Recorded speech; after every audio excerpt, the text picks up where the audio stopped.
in the morning, and they got shorts on. It was 29 degrees, and they're like jogging in place. They're just kind of jogging in place, trying to stay warm. I'm like, oh man, these guys are dedicated. Boy, that is some. How would you say perseverance? Perseverance. Yes, Jason, can you spell that? No. I tell you what. Last week, the Leaf coffee was the only thing keeping me warm. Yeah, right? speaking of that, could you pass me my Leaf coffee? I can. Thank you. And there's only one problem with the Leaf coffee, and that is it turns you into a coffee elitist. Yes, it does. Really quick. So I'm drinking Leaf coffee for the whole weekend. Sunday, after the event was over, Art and I decided we go to the restaurant right there, which is a nice restaurant. We get a little bit of breakfast, and I get some coffee with it, and I took one sip of that coffee, and I about threw it at the waitress. I was so upset. I was like, this is not Leaf coffee. I will tell you, once you get used to it, it's definitely the best coffee I've had. I drink coffee every morning. It just ruins you. You can't drink anything else. I brought my normal K-cups to work when it was, it was extremely cold, and I went for that refill and put that original K-cup back in there, and same reaction. I'm like, man, what am I doing? You about to kick your coffee machine? What am I doing? What is this swill? How dare you? I looked at the waitress. I was like, I did not ask for creek water. I did not ask for creek water. Where's the coffee? All right, everybody. Well, we got some good weather going this week. It's finally going to warm up a bit. I am definitely going to get out there in the afternoon at least a few times this week to get out on that flat by my house.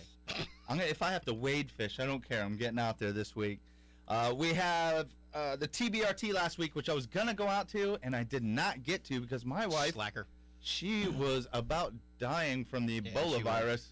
That flu is just whooping everybody. Max has got it too. Yeah, get better, Max. Our producer's still dealing with it a week later. He sounded like he was on death's door there for a little bit. It was bad. But the TBRT Tampa Bay Redfish Tour was last week. Their second run had Sea Sucker come in first place last week. That's Mark Murnane, I think Murnane. I'm not sure if I'm saying that right. And Jack Murnane. And then you had Ingman Marine in second, and Startron, who was in first place. The first round was in third, so they're still holding on to a top slot there. That tour's going well. I know you saw there was some stuff going on down the Keys, some big fish coming in. You know, the Kingfish Mayhem down in Key West, it formerly used, this time of year used to be the Stock Island tournament. A lot of our guys used to go down there. I'm going to tell you guys, if you didn't have a 50-pounder, you were not in the top 10. Yeah, I was looking at those pictures yesterday. And man, what a beast they had. Some of those. Beach Marine took it first with a 65.2-pound kingfish, and then literally extended play 62.4. I'm not sure you're using literally right, but that's okay. It's just crazy though. I mean, and then the board rolls down 59.2, 58.6. We didn't see any of that this past year. 2017, we didn't see those big fish. I mean, granted, it's the Keys. Well, but here's the thing: kingfish, pelagic species, migratory. They're moving back and forth between the water temps and between all that stuff.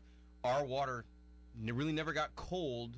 I mean, the kingfish bite took off right after tournament season because that's when we started to get our cooling.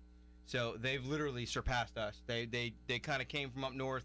They were here for a very short time, and then they're all down in the Keys right now in that warmer water. Well, let's hope they move back this way when it's time to open up our season here. We got Wild West coming up. Got what else we got coming up? We got the Suncoast is what I was looking for. Yeah. I was looking for that there. Real quick, everybody, you can watch everything we do here live on the Weekend Pros. If you go to FPN Outdoors or our Facebook page right now, you can watch us live in the studio here. You can watch me drinking my Leaf coffee. You can watch him drink the coffee, and you can watch us talk to our guest captain, Mike Robbins. How you doing, Mike? Morning. Morning, guys. Mike's with, what is it, Lift Solutions, Inc. And today we're going to talk a little bit about, Tampa Bay fishing and also maintenance and all that with your boat lifts, which is pretty important. Yeah, it's highly overlooked. I had a quick question for you before we get into it. There was about 3 weeks ago, there was a video running around of this boat going in circles there in St. Pete and then plowing into a dock. Yeah. Not quite. It's in northeast off of Cordova. Yeah, I went and looked at that lift. Did you? The aftermath of it. How often do you see that kind of stuff? Not too often do you see a piling taken out by a little skiff like that. That thing just went around. It took out the piling? Yeah, broke the piling completely. Yeah, but now one has to ask. Now, when you watch this video, it's not just a skiff going around in a circle. It's a skiff that's towing a ski tube behind it. So what happened to the guy in the ski tube, along with what happened to the guy in the I guess boat? they got lucky. Nobody got hurt. Yeah, I don't know. I don't know the whole story, but clearly they were towing someone, and must have turned around to look back, and I can't believe that much footing. damage happened. Yeah, surprisingly, no damage was done to the lift. Very little. Just the mounting straps where it was mounted to the piling. Yeah. But for the most part, it was in really good shape. Man, that was unbelievable. I was watching. I know right where it's at too. I fish over out that way all the time. I pass by that spot constantly. Yeah, a buddy of mine lives right over there. Before we get into that service stuff, and we're on the topic of crazy boating things, did you guys see the Oregon thing? the thing that happened up in the lakes up yes. in Oregon, where these poor guys are sitting there? There's 3 guys in the John boat, and all of a sudden this power boat comes out of nowhere and takes them out. Mm-hmm. That was crazy. That is dangerous. There, I guess the guy couldn't see over the front of his boat. Apparently, I'm assuming so, but I mean, Well- he was a long way off. You can definitely see. Yeah, I mean, I run big clearly boats. Not You can looking clearly ahead see. of the anchor. Yeah, pretty sure I saw something that said the guy has to sit in like an electric scooter type thing. And I think Oh. he couldn't see over the deal there. But man, if you can't see, slow down. Well, and if you can't see, you shouldn't be driving. Maybe you shouldn't operate the boat. Yeah, I hear what you're saying. I mean, May set it up a little better so you can see. yeah. But, I mean, don't get me wrong. I mean, there's a lot of really cool solutions for guys with handicaps and stuff, but have something that works for you so you can boat safely. Yeah, it's one of my biggest fears when I'm out in a kayak. Let me tell you, because I'll get out there pretty early. It's safe light and all, but man, some of those guys they have to go fast across some of the skinny areas on the flat. So, man, you're just hoping, especially if it's foggy out too. You're kind of just sitting there with your whistle right by you, like, oh God, please don't run Man, me if over. I had to be in a kayak in foggy weather and early in the morning, man, believe you me, I'd have a full boat battery with strobe lights all over it. I'd look like a landing strip. Right? Just like a club out on the water or something, nightclub. Someone trying to land an aircraft on the flats? What? All right, so let's go ahead and we're going to get into boat lift maintenance and all that kind of stuff. What is well, first off, let's talk about your company a little bit. Lift Solutions Inc. You've been around for a little while. Yep. Yeah, started in '98 with another company with Spieler Enterprises. Mm-hmm. Started as their mechanic, spent a lot of years there. Then stepped laterally out of their company, doing my own thing, and been going pretty well. Good deal. What is the biggest thing that you see that people neglect on their boat maintenance or boat lift maintenance? Yeah, so mainly the pulleys that are on the bottom of the cradle. So if you don't maintain those things, if you can't keep grease in there to keep them lubricated, the salt impacts itself in there. Quick too. Yeah, it turns into concrete. The pulleys stop turning. It destroys the cables, breaks the cables. The boat falls. We see it all the time. Yeah, I was looking at your Facebook, and I yeah. saw some of the pictures on there, some of the stuff you've came up on. That's great. People think they have a lot of time with that stuff. I'll do that later. I'll get to it later. Yeah, I mean, we see everything that can happen, but there's a big lack of maintenance. On boat lifts, people want to buy them and never touch them. Is that something you guys provided service for? You just come out and keep things maintained? No, it's tough to have like a maintenance program because it leaves you very liable for human error. I see. So it's much easier for someone just to call me every year than me try and schedule out. Especially when we're such emergency call based, you can't stay on a platform to where you can keep rolling service and service and service. Sure. Because some repairs will take us, a few days or a week. Okay. So, yeah. Well, I'm used to kayaks and stuff, so I generally don't have to mess with boat lifts and all that kind of stuff. Is there something that people can do on their own to maybe protect the stuff? Or Well, yeah, it's just that you have to. All boat lifts have points of service, grease fittings on them, and such. The majority of them do, and you really have to pay attention to that. Mm-hmm. They're there for a reason. A moving part has to be lubricated. Sure, just like anything. I mean, you want to put oil in your car. You want to take care of all that stuff. What the best solution to getting your boat, your lift serviced is usually their neighbors, because when that guy gets up at 5 o'clock in the morning and everybody's trying to sleep, and all you can hear is that squealing when that thing is trying to go down the lift. Yeah, you know what? Your neighbors are gonna complain. Anytime we're on a dock and we hear that, I look at the roof color. We go around there. We put a card in their door. Yeah, I bet. Yeah. Yeah, I've done that on a few friends' lifts. They've got boats up on lifts, and we've gone to fish a tournament at 5 o'clock in the morning, and you're trying to put the lift. I'm like, I looked at him. I'm going, dude. Just sounds like you're pulling a dog's tail. Put the boat in the water the night before. I'm not getting over there and doing this in the morning. Yeah. We get a lot of that. We get a lot of customers that will pay for neighbors to service their lift. I'm sure. Bob, listen. Yeah, if you're not going to do it, I'll take care of it. Just please. I'm going to take care of it this time. So the boat lifts are, it's a big deal. You got to keep up with them. What's the worst thing that you've ran across when you've come up on it? Of course, the boat in the water. I've seen that. Yeah, I mean, the cables breaking. Actually, so the worst thing is... Wow, that sounds dangerous. The worst thing is people leave their remote in the cup holder of the boat. That fills up full of water. In the middle of the night, it sets the lift off. Most of the time, it goes up. So your boat is wedged all the way up. Cables are broken because it's actually wedged itself together. And then we're trying to figure out how to get that 30-foot boat down with no cables intact. Well, that has to have some challenges. You show up to something like that. It's not like you can just pull a lift around back or something. Yeah, no. I mean, and you can't really get a barge in there to help. You'd have to get like a Meisner crane barge in there to physically pick it up. So we do our diligence. We'll hook chains around it, lower it a few inches at a time, lengthen the chain. Just some old-fashioned elbow grease and get in there and get it done. Yeah, a lot of leverage and prying and pulling and. Oh man, I was looking at your Facebook feed, like I said, and there's boats in the water. I mean, do you guys deal with this a lot? I mean, is this something that's very common? Yeah, I mean, we'll get one or two a year for sure. I couldn't imagine, if not more. But it's you come out in the morning and your boat is half sunk because you left your remote in the cup holder. Yep. I mean, we don't stress. We can't stress enough to turn the key off or just turn the breaker off. A lot of people have a breaker on the piling right at their control box. Mm-hmm.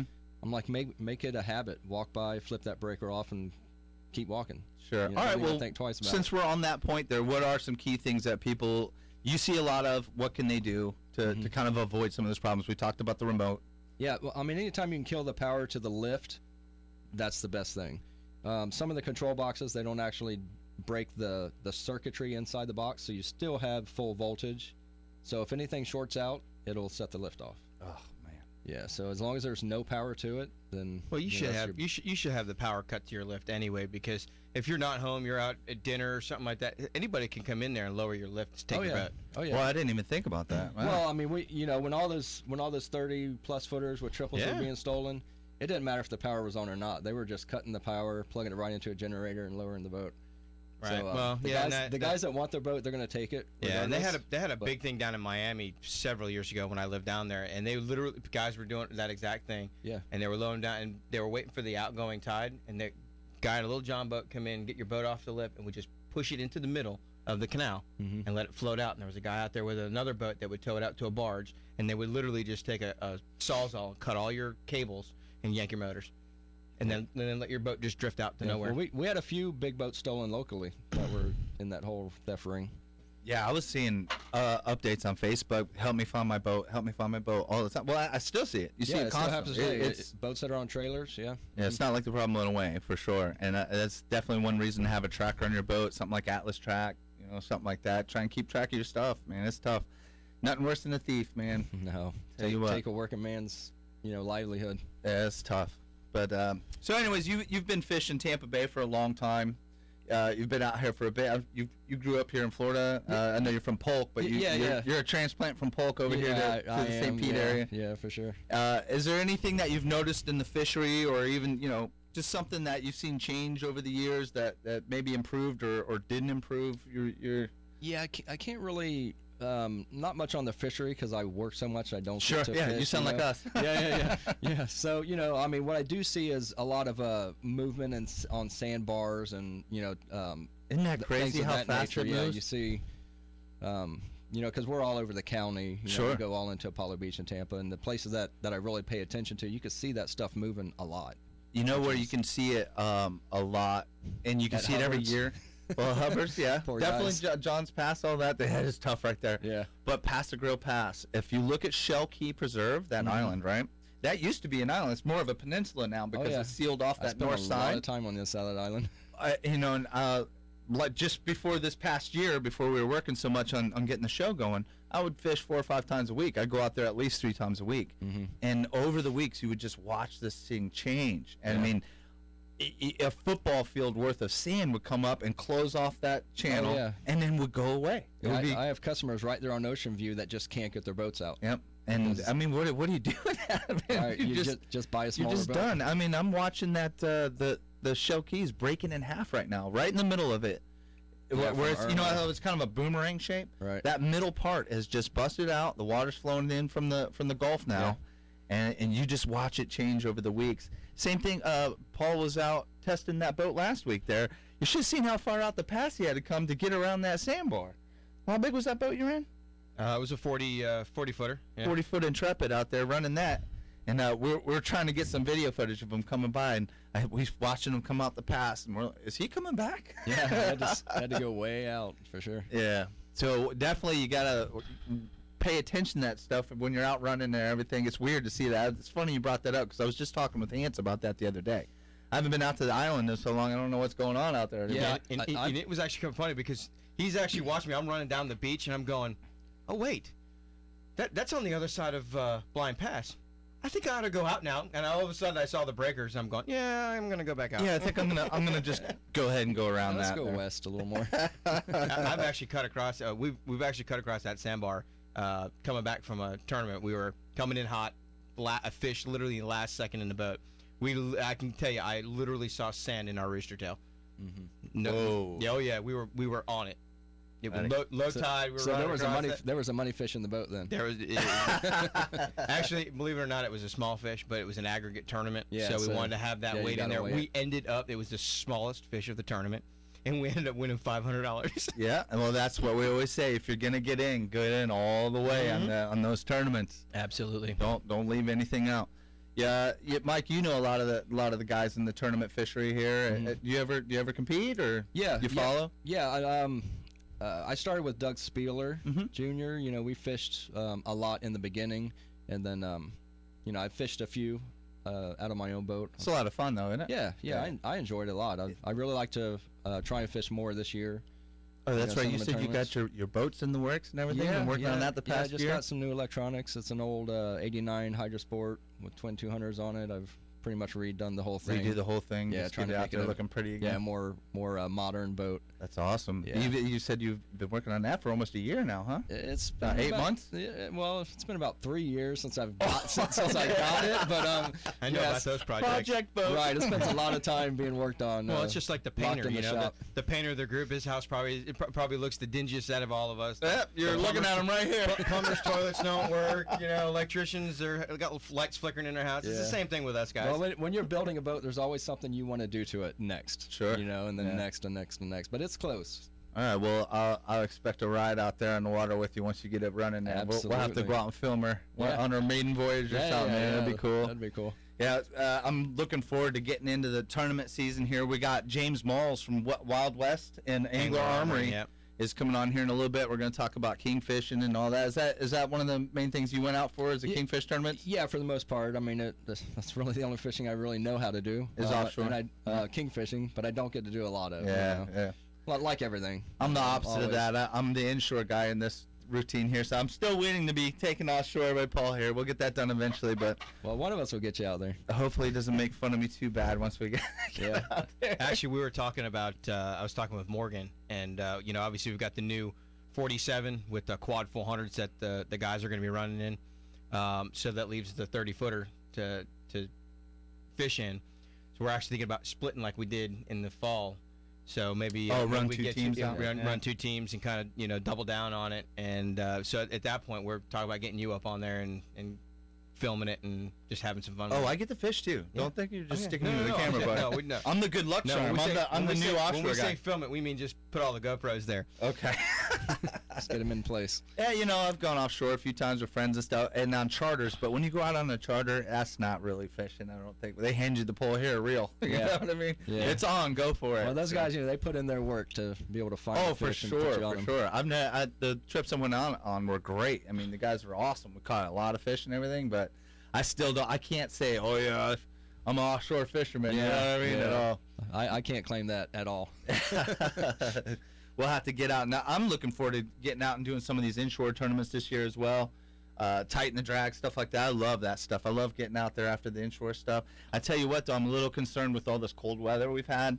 The freeze. I've seen some fish kills up north of us, and this freeze that we just had here, I haven't seen too much yet. I'm waiting to see the input from everybody around here. I'm a little concerned about the inshore fishery. Yeah. Well, And, especially the snook. I will tell you, the beginning of this this week when we had our biggest freeze, and it was actually the coldest that we've had.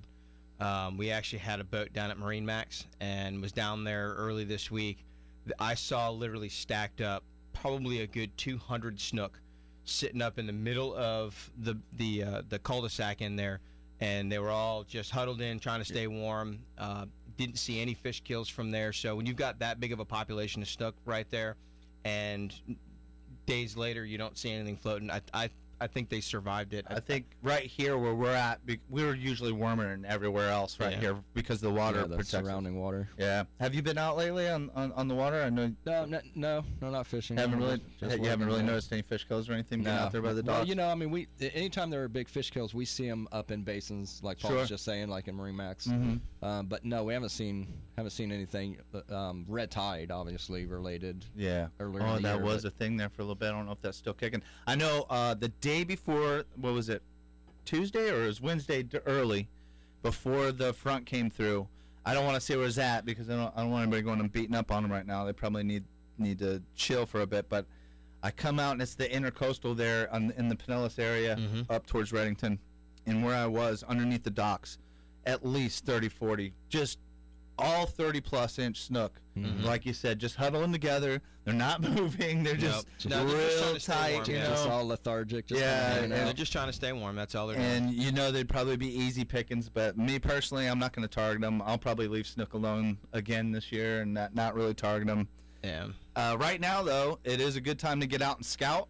Get out there and check on these low tides and look for nice areas. Well, and speaking of scouting on low tides, Sunday, right after our show last week, I ran that 40-footer. Well, as I was coming out of the docks, there's one area where there's a little island, and over in the Narrows, and the tide was so low that there was this big pocket, and it was literally dry land all the way around it. And in the middle of this hole, all you could see was about 30 or 40 redfish tails just sticking up, and there was birds all the way around it. You could see all the crustaceans and stuff that they were feeding on. It just gives you an idea of new areas to fish. Yeah, the trout are on fire right now. Redfish are on fire. You just got to slow it down a little bit. And like I said, go out there, take a look.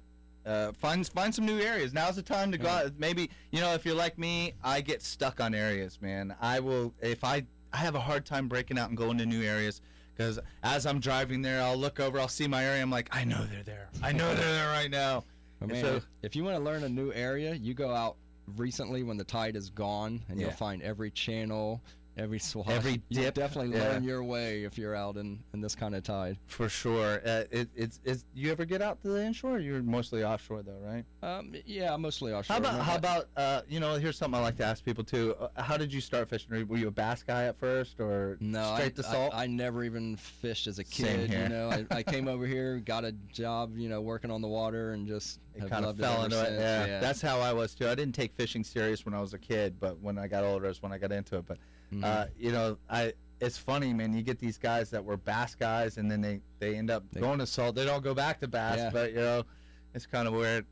I don't know. We man. got 2 minutes. We still got 2 minutes, but I still haven't seen old Jamesy here. I don't know, man. We'll see I'm what hoping happens. he's outside. He's here. sleeping. Oh, okay, He's here. great, All right, cool. see? All right, so here in just a few minutes, we're going to have James Malz of Angler Armory coming on. We're going to talk about some of the upcoming tournaments. We got the kickoff party tonight for the Wild West. Where's that again? Do you know? It's gonna be a courtside grill. St. Pete. Courtside Grill. Go get some grub, some adult beverages. Have a good time tonight. We're gonna be out there recording some stuff. Oh yeah. That'll be fun. I also want to remind everybody, you can watch all this live on Facebook and on FPNOutdoors.com. Throughout the day, you can watch the other shows too. We got On the Tee after us, and you also have the Tailgater University guys coming on from 10 till noon. You can watch all their stuff on FPNBroadcasting.com and on their Facebook pages. Make sure you watch all that today. We'll be back here soon. We're also going to be out at the Fergs for the Shriners game. They're going to do a pregame show. It's a 2-hour pregame show, so we'll be out there broadcasting that. You'll be able to catch that on Tailgater University's Facebook page and FPN Broadcasting. All right, folks, we're going to be back here in just a minute with James Malz. And thank you, Mike, for coming on. Mike, what's a good way to get a hold of you? You can check out my Facebook or just give me a call. Lift Solutions Inc. That's Mike Robbins. Yes, sir. All right, guys, we're going to be coming back here soon. FPN Outdoors on NBC Sports Talk Radio. I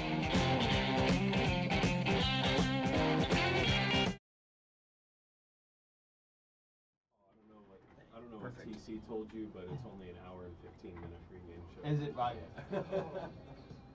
Yeah. He said 1 to 3, so I figured it was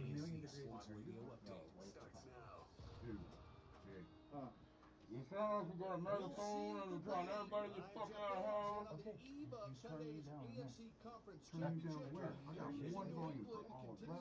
The station fee? Then I couldn't even hear me from it. That's how bad you are. I'll get off the mic a little bit.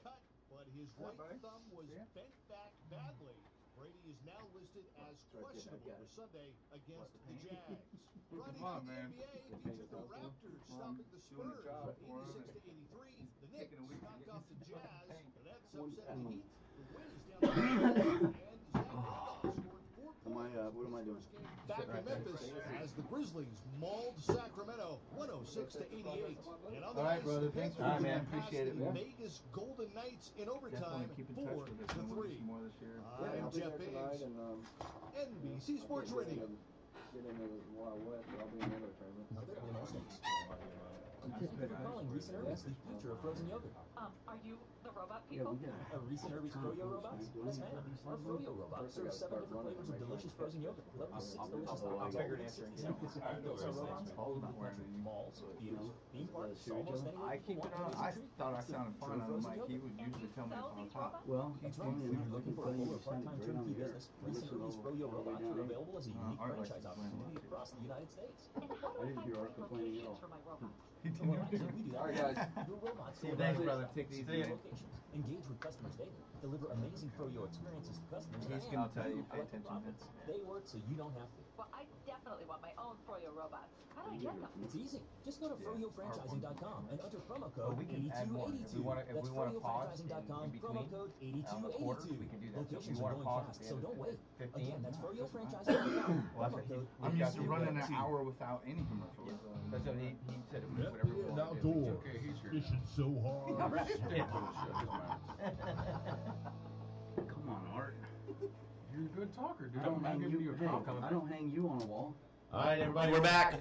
We've got James Malz from the Angler Armory here today, and we're going to talk about the Wild West kickoff party and the Kingfish tournament season this year. How you doing, James? I'm good, Jay. How are you? Good, brother. Just sitting here next to the bearded one. And we're talking about boat lifts, all kinds of stuff this morning. But now we're going to talk to the nitty-gritty, some kingfishing. You got the kickoff party tonight. We're going to be out there for that. Yeah, we're going to be at Courtside Grill tonight, Jay. That's going to be awesome. I don't think I've ever been there. Oh, look forward, man. Great food. I saw the reviews. It looks awesome. I love Yeah. that place. I really do. I love that place. It's conveniently located right directly next door to my wife's work, so I always get to go over and go meet her every once in a while and go jump into Courtside Grill. Nice. Yeah, we called Captain Dave Heavenridge, and he said, yeah, man, come on out. He's co-owner out there. He's going to put the spread down for the captains, and should be a good time tonight. Awesome. I'm looking Tonight's forward basically to just it's a bunch of paperwork. Everybody gets together, kind of shake the cobwebs off, some elbow rubbing. You know, your typical Kingfish. Tall tales, if you will. Sure, yeah. But it'll be a good time. It'll give everybody one-on-one with us, me and Jen at Angler Armory. Right. Get all their paperwork filled out, the release form, so on and so forth. And You guys got a lot of changes this year too, right? I mean, there's a lot of things going on. Last year, you guys tried some different things. You're kind of coming back to the way you were doing it before, I think. Yeah. A few changes. Yeah, last year we went to a rolling boundary, and we put at the end of it we had a championship, but unfortunately, it just you think it looks good on paper and then you do it, and it doesn't look so great. Right. So at the end of that season, we all kind of looked back at it and said, yeah, you know what? We've been a 4-tournament series since day one. We're going back to being a 4-tournament series. So this year the guys will have 2 open boundary tournaments, 2 boundary tournaments, and a 4-tournament series. They'll be shooting for their biggest 3 fish out of 4 Right. for their aggregate, and then we'll crown someone the champion of the Wild West. But I got to tell you, Jay, This year we've got 18 brand new teams. Nice. I'm sorry, just 19 brand new teams that have never fished the Wild West before. They are already signed up. We had 52 teams from last year, so our goal number this year was 60 boats. So we're really looking forward to see how high of a number we're going to achieve tonight. That is awesome. You like seeing that growth in your tournament and everything. And if you ask me, it gets better every year. I mean, you guys just keep improving, and it's such a fun event. Baby steps. Yeah, it's such a fun event, and everybody that comes out is so great, man. The community's so awesome. We always talk about it here on the show. So I'm looking forward to this year. What are some more of the other changes? Some of the things you got? A Fish What You Wish this year. You got all kinds of stuff going on. Yeah, we've got. So last April we started our membership drive. We're 7 years old. Wild West is, but Angler Armory, we've been kind of beating it around on the website for about 10 years now. Never had a membership drive. So last year we started a membership drive in April. That membership is $65 to become a member, and that is an annual fee. This year, for that $65 fee, you can do what we call Fish What You Wish, which is a 4-zone tournament, kind of over the top of the other tournaments. Mm-hmm. All we need is your weigh slip to participate. So basically, you're going to be fishing for 6 tournaments, let's say, per zone. You're going to be giving us your 2 biggest fish for the aggregate. And we have $10,000 in first place in 4 zones from North Carolina all the way down the East Coast and then back up to the Wild West on the west coast of Florida. That's a lot of All opportunities. right, so tournament fishermen, think about that for a minute. $10,000 guaranteed for a $65 entry fee. That's what Seriously, it is. that's Yeah. I mean, when you break it down, that's what it is. $65 entry fee to become a member of Angler Armory, and you are in the running for a guaranteed $10,000. That, my friends, is absolutely positively unheard of. Well, we're hoping, Paul, that with the zone money that we're doing, and by the way, folks, this is very powered by Mercury. We can't thank them enough, along with Intrepid and Simrad and Ford, Furman Ford. So we've got some real good sponsors behind us this year. But what we thought about is the angler themselves. We said, what do the anglers really want? What do they really need? We've got different associations out there in the fishing industry. Certainly, we've got tournament directors that have been in business over 40 years now with Kingfish. So compared to some of those guys, I mean, I'm a greenhorn still. And I've been chasing these things for 15 years as a tournament director on this coast. But, the end of the day comes and you put it on paper. What do the anglers really need? What do they want? So we think the Fish What You Wish will be the answer to that. We're going to be taking a lot of notes, anything new. It's never perfection out of the gate. You get it as close as you can. You open the doors and you go. So we're kind of hoping that Fish What You Wish might be the next step in the future of getting the kingfishermen to actually participate in organized chaos.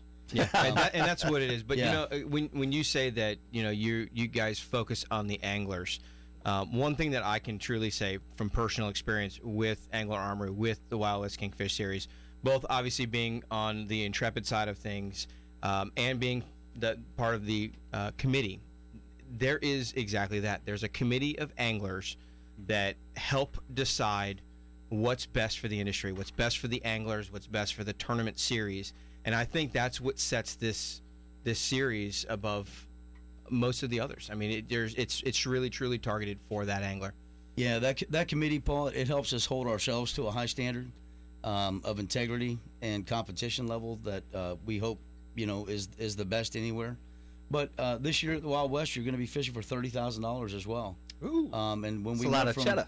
That's a lot of cheddar. When we went from 20 last year to 30 this year, we started getting a lot of people digging in and emails and questions coming in, and then just in the last 2 months, they really started signing up. And guys, when I tell you we have new boats, I mean they are really literally coming from Jacksonville, Fort Pierce. We've got a couple boats out of South Georgia, East Coast of Florida. Boats and teams that we've dreamed of having here for 6 years now. 20,000. If you take a traveling team and you break it apart, and you do the entry fee versus hotel stay, you got to put these guys in town on a Wednesday. They're going to stay till Sunday, typically, maybe Sunday morning they go home, whatever. But they're going to fuel the boat a couple times. They're going to bait fish. They're going to pre-fish. They're going to captain's party it. So there is a big expense in that for someone traveling from out of town. So we thought 20 was enough last year. We put it up, and every time you go up in these increments, you don't move in thousands, you move in 10,000s. sure. So, but our committee got together. I got to tell you, I'm very proud to be the head of the snake for the committee of the Wild West and Angler Armory, because they really do their due diligence. They figure out what the angler wants, and they take us to places that we didn't even know we could go. And Paul, you sit on the committee and you're laughing now. All I can say is, man, I'd love to put a mic in that room like a fly on a wall. Because if you want to talk about organized chaos, when you have got, excess of 8 to 10 anglers who all want pretty much something different. Some are on the same side of some things. I'm just going to throw it out there, Steve Pappin. You're wrong. You're always wrong. You always will be wrong.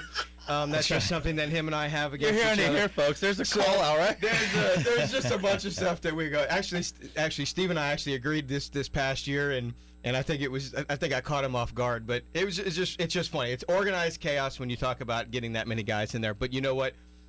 Everybody is there for the benefit of the tournament series of the angler, and at some point, what's nice about this committee is we all agree that sometimes we have to disagree, and we have to do what's best for the angler. Paul, sometimes.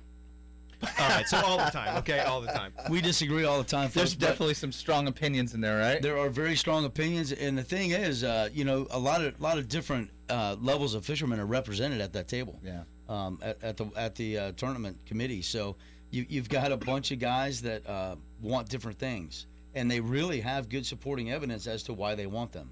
Not that we're any. The decisions are not easy. That's for sure. The decisions are not easy. But Paul, since day one, we've had a working committee. Mm-hmm. I've always hung my hat on the hat rack of the committee.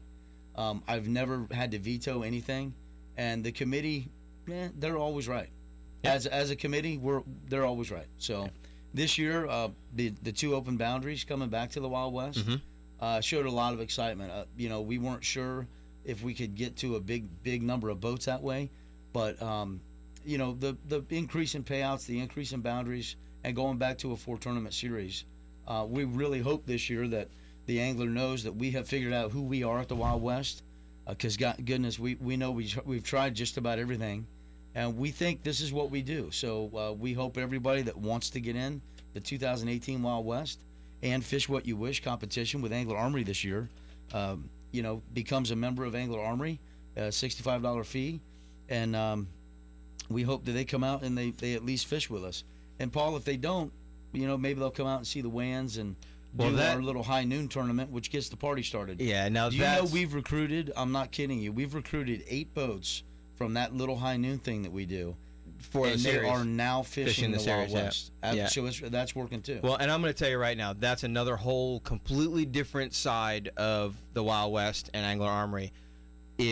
Even if you're not into fishing, even if you're not a fisherman and you're not fishing this event, bring the family. There is always something for the kids to do. There's a hula hoop contest. There's live music. T-shirt cannon. Cannons. I mean, there's pizza at Delos's. We're right in the frosty beverages. Right in the middle everything. of the boardwalk village in Johns Pass Village there in Madeira Beach. Well, Johns Pass itself is just a great place anyway to bring the family. A lot of stuff to do there. You add this event to it with all the people coming out, all the companies that come out and support it. We come out and we live broadcast it every year, and you can watch it all live. Even if you're not in the state or you're not around, you can't come out. You can watch it live. And it's there's some tournaments that it's the tournament. It happens. They do the weigh-ins and it's over. And then you have tournaments like the Wild West where it's a party for the day. The kids have fun. The adults have fun. And by the end of the night, you walk away and you're like, man, that was a great time. So I always look forward to it. Yeah, one of the only complaints I had last year, Jay, was how many Tootsie Rolls somebody got hit in the head with. I don't know. There was the one year that I think it was the first year of the shirt cannon that came out. And there's probably still shirts on top of that on Delos's. It's still there. The T-shirt's still on top of Delos's. Yeah, nobody's gone up there and got it. Nobody's gone up there and gotten it. We actually were, our first year we were on the beach right out by Hubbard's. I remember. That was actually kind of cool, by the way. It was neat, man. That was cool, by the way. Jim Nassett with Team Pro Marine, they actually pulled out this aluminum ladder step thing, and we'd bring it back and forth so the boats would bow up, and we'd bring it up to the bow of the boat. The guy would carry the fish off down to the sand, walk over, get on the stage. Well, that was the year we made our Atosha T-shirt cannon launcher, and we were trying to dial it in. So we had a couple shirts, and we were blasting over the Hooters building, which is 3 stories, and it was actually going completely over the building and landing in the middle. of the road. So we dialed it down. And I probably shot the first 5 T-shirts, and they're probably still wedged in that roof somewhere. Yeah, I'm sure. Because they wouldn't come down. But that was a really cool, fun thing. We love our home in Johns Pass. It gives a lot of benefit to our sponsors. We have people that come from out of town to see our show now. And when I say that, I mean, they'll call us or email us and say, hey, what are your tournament dates this year? We're planning on our family vacation to come back down there. And they're from Nova Scotia, Canada, Michigan, Iowa, wherever they're from. And they come and they join us, and they just have a good time. It's kind of cool when you're pushing the baby stroller down Johns Pass. You're like, where are we going to go? What are we going to eat? Maybe I'll buy a T-shirt. And you turn the corner and you see our arsenal of banners and everything else that we have out there. It's got they always come up and ask, what's going on here today? Well, I think one of the big things for the kids is what you guys will have the Kingfish in the cooler in the front. Oh yeah, so that they love it, especially kids that don't get to go fishing very often, or maybe they're used to bass or something, and then they come and see a 50-pound Kingfish sitting in that cooler. That's pretty awesome. The kids love that. I love it, for that matter. Yeah, it's a nice, safe place. The City of Madeira Beach is very kind. They let us block the road off to kind of give our people an area where the kids are safe and what have you. So through the years, we've watched the crowds develop. We've watched some people stay, but it's really been a great little spot for the sponsors and Angler Armory to run the Wild West Kingfish Tournament Series out there.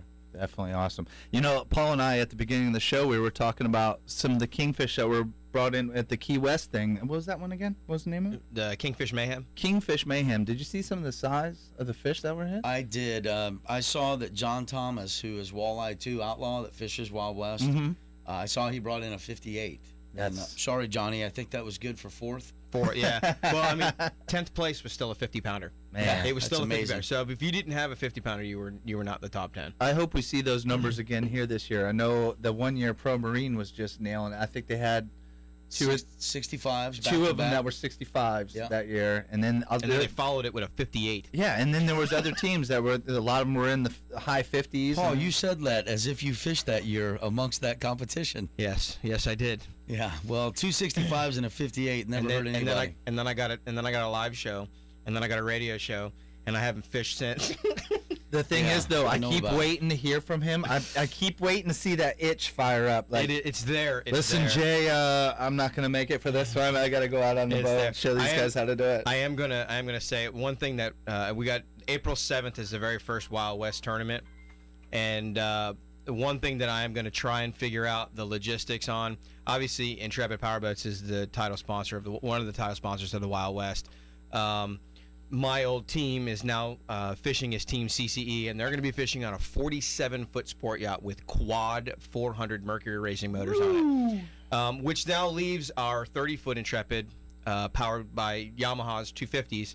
We are actually, I'm going to try and figure out a way to get that boat in the water on a lift someplace. Did you say quad 400 Mercury? Quad 400 Mercury racing motors. Wow. I'm going to try and get that our small boat, called 30-foot, our small boat, in the water the night before, so that when Jason and I come down in the mornings for checkout, we'll actually be able to go live from the 30-footer as a checkout boat, and be able to do that. Are you talking about your 65-mile-an-hour bait boat that you have there, Paul? That's correct. Yeah. Yes. Yeah. Yes. I don't know, man. I saw Ronnie Keene yesterday at Dogfish Tackle, and we talked for a little while. And Dave's like, James, do you know how fast the boat actually is? I'm like, no, I've never got to fish against it. He goes, well, it's one. And Ronnie's like, oh, it's an old Intrepid, whatever. And Dave's like, dude, that thing's fast. Like, we were in our 34 yellowfin with our 350 Verados next to them, and they were running, and they knew they didn't have a lot more to get. I mean, Ronnie was all in. Don't get me wrong. Ronnie had already hit the glass, but they knew Steve Papin was driving. He knew he didn't have much more to offer. So I mean, it's a lot faster than you think it is. Oh, for sure. Well, I mean, it's it's an oldie book, oldie but goldie. Hooked on old school, right? It's hooked on old school. I mean, and it's hey, it helps. It helps when you got a guy that works for the factory that can tweak it the right way. That's all I can say. The perks of the job. I wouldn't mind getting out on one of those one of those tournaments, but only if the weather's right, man. You guys get out there in those 6-foot waves and all that. Well, the year I fished with those guys, We never fished 6-foot waves at the Wild West. Yeah. Just so Okay. it's clear. Yeah. Well, I was exaggerating a little bit here. we fished nationals up there in Fort Pierce, and we went out the inlet with 14-foot rollers. That is not for me. That was some fun stuff there. You'd be running. We finally got out and got into the valley. Thank God it was East Coast rollers. But once we got into the valley we were running, you'd be looking off to your port side there, and there'd be 6 40-foot boats running next to you, and then you look there like a half second later, and they were all gone. And then back again. And then back again. Paul, I like your story about the shoal out of Carolina. Oh, You have to tell the story. I can't even attempt it. I'm going to tell you this. Okay, Mark Henderson with the Liquid Fire Fishing Team used to run Intrepids, fished a lot with him, great family. I got to go out with them in North Carolina, and I'm going to tell you something.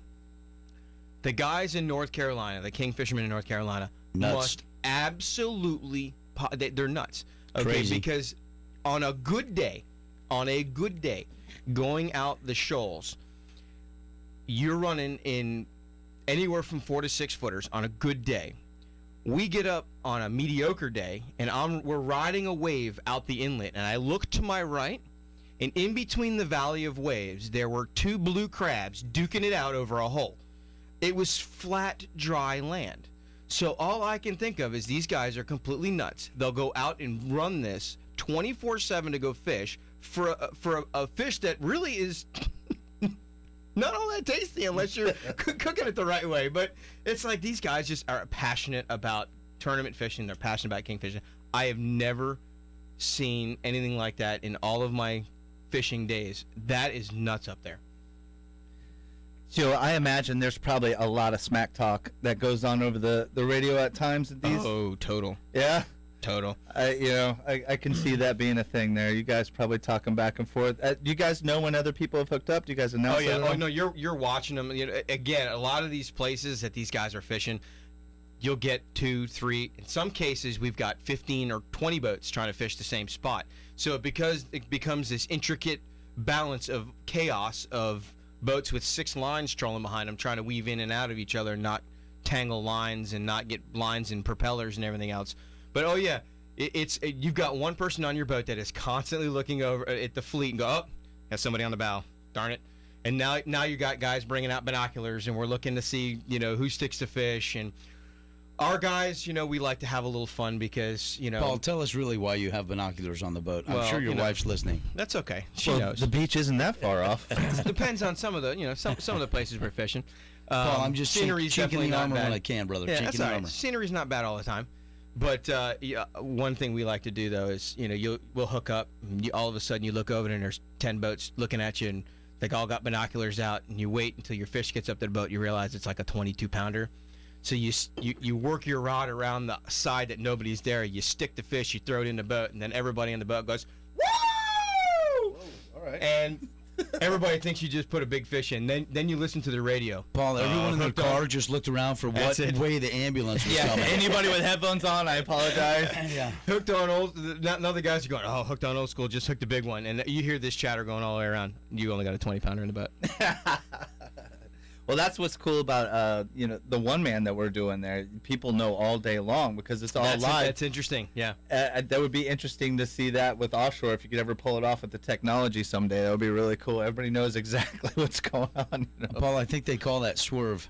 Yes. I think that is one of the swerve many phases that they teach you while you're trying to learn how to be a kingfish captain. That is for sure. Well, on that subject there, I wanted to ask. So let's say somebody, maybe they go out, they do some king fishing. Now they're interested. Maybe I'm going to try my luck at tournament fishing. I'm going to go to the Wild West. How do they go about getting with you and getting set up for that? It's easy, Jay. They can go to www.anglerarmory.com, or they can find us at wildwestkingfishtournamentseries.com. Okay? And basically, they can go on. My number's available online, or they can register with us online. But what they really should do is go to the Meet the Teams page. Now, the boats are impressive, don't get me wrong. They look very cool. They got big motors and all this, and they're big boats. Our average boat is a 36 with trips, okay? But we go all the way to 475 this year, as Paul mentioned, okay? So they want to see who's fishing on the boats, what knowledge is on the boats and how hard they're going to have to work in this competition level for our 4 tournament head-to-head series that we've gone back to in 2018. We're proud of it. We love it. It is not for everyone, but for those who, want to come and fish the Wild West, we think that getting these teams in together, letting them fish 4 tournaments, guaranteeing the payouts. After all the boats come in and we take it, we'll tell everybody exactly what those payouts will be for the year, so that everyone will know. So when we say we're having 4 tournaments, they know it, the sponsors know it, and so on and so forth. But if they want to get in, just look there and figure out what you're going to have to do to compete. That's the only thing I ask them to do, because this tournament is not for everyone. This tournament mainly is devised of 6-man teams, and between those teams there's a captain, there's a mechanic, there's a pit boss, there's some anglers. One guy, ties the rigs and does all those things. But they really come together as teams at the Wild West, and they fish. Matter of fact, these teams break apart to go fish other tournaments. Yeah, I've noticed that. We have a very big tournament locally, which is King of the Beach. Oh, yeah. Put on by the Old Salts Fishing Club out in Madeira. And so you'll take a 6-man team at the Wild West. That might equal 6 teams at the actual King of the Beach. So if you're just getting your feet wet, the Wild West may not be for you. If you're in the middle of the road somewhere and you feel that you want to come join this level of competition, because with our level, I feel that anyone on any given Saturday can win the Wild West. Absolutely. The skill level's pretty similar. So once you get to that skill level, you go back to relying on luck. Sure. Right, Paul? Yeah, absolutely. And and here it is. If you're just getting into this and you want to start getting in, you're a dad, you want to get your son involved or your kids involved. You know what? Here's a good entryway to get into it. Number 1, get over and see Dave at Dogfish Tackle. He will set you up with everything you need within your budget, and he is a wealth of knowledge. He's not afraid to share. That was one of my questions: is how to figure out what you need. Sure, no, he will literally tell you what you need to get, and he can keep it within your price budget, and he's not afraid to share his knowledge, and he is a very talented kingfisherman. And then once you're all set up, join the High Noon. Don't let him hear you say that, Dave. Join the High Noon, because the High Noon is a great entry-level tournament that these guys can get into and they can compete against and still get that presence up on the professional stage. Sure. Yeah. I was wondering too. You have the forums there at anglerarmory.com. Mm-hmm. I'm sure there's a wealth of knowledge to be shared there too. I mean, nobody's going to give up their super secrets or anything. But if you had a question on gear and stuff like that, I'm sure. Yeah, you could certainly hit a big learning curve. Our community at the Wild West is very forthcoming and very reachable. Mm-hmm. It's a good old boy network, not hillbilly, but good old boy network. They're a tight-knit group. They pretty much self-police themselves, and they welcome newcomers into the sport. It's not about them versus you. It's about us, Everyone's friends until we drop the flags at the shotgun start. So, and then once we drop the flags, here's what I was told a long time ago. It's a little funny thing. If you ask me, James, where are you catching those fish, and I tell you, you should not believe me. Yeah, right. I just put you on swerve, okay? But friends, real friends, well, if you ask me, James, where are you catching those fish, I should look at you and say, I'll tell you when the season's over. Right. And then typically I will. I went north. Wink, wink. Right. Right. If a fisherman's lips are moving, he's not telling the truth. If the fisherman's lips are moving. All right, so we've got the kickoff party tonight. Courtside Grill. Courtside Grill. When is the first leg of the Wild West? So the dates for the 2018 Wild West Series are April 7th. That'll be our first leg. And second leg is April 21st. Third leg, October 20th. And the fourth leg is November 3rd. All right. So we've got the Wild West over the course of the year. I know you do some other events during the course of the year, too. Yes, sure. We'll definitely have you back in here to promote all that stuff coming up. I'm definitely looking forward to this. I don't know. Are you gonna fish some of these, Paul? What's going on? Unfortunately, I probably won't be able to fish the Wild West this year. Maybe a high noon? We may be able to try and slide out and do the High Noon. We may have to do a pre-recording on our show for that. Might have to do a little pre-recording on our shows for those mornings and try and slide out and go do the High Noon. That'd be kind of fun to do. All right, everybody, make sure you check out anglerarmory.com. You can check out all the info there. Keep up with everything going on with the Wild West Series. And James, in the meantime, we've got some good weather coming up this week. I'm looking forward to getting out fishing. Have you been able to get out fishing? Oh, you're a busy guy too. I think we all have the same problem. It's been 3 months Yeah, since I've that's been tough, able to man. actually go. Yeah, it's been 3 months for me. Do you know if the I know the bite's been a little slow because of all the cold offshore there, but do you know if anything's been turning up here lately before the cold snap? Yeah, I mean, I there's saw a couple of people catching gags, but they're out of season. Yeah, you know, AJs have, I think, 7 or 8 days left. So, you know, the sea donkeys out there, amberjack, people will be going out to try to get their last amberjack for this little run of, you know, while they're open. But, you know, the grouper spots that are going on, and the snapper, the mangroves and stuff like that, you can still get out and dig those. You know, a lot of times the guys will go back to shrimp. Yeah, it's funny for the I saw mangroves. they were going offshore, and my buddy Ty, they were right before. I think they went the day of the cold front coming through. They're hitting gags, and they had a big bucket of shrimp with them out there. Yeah, there's nothing stranger than being on a, you know, triple 350 Verado, With some little 36-foot boat, driving 2 hours into the Gulf of Mexico with a bag of shrimp.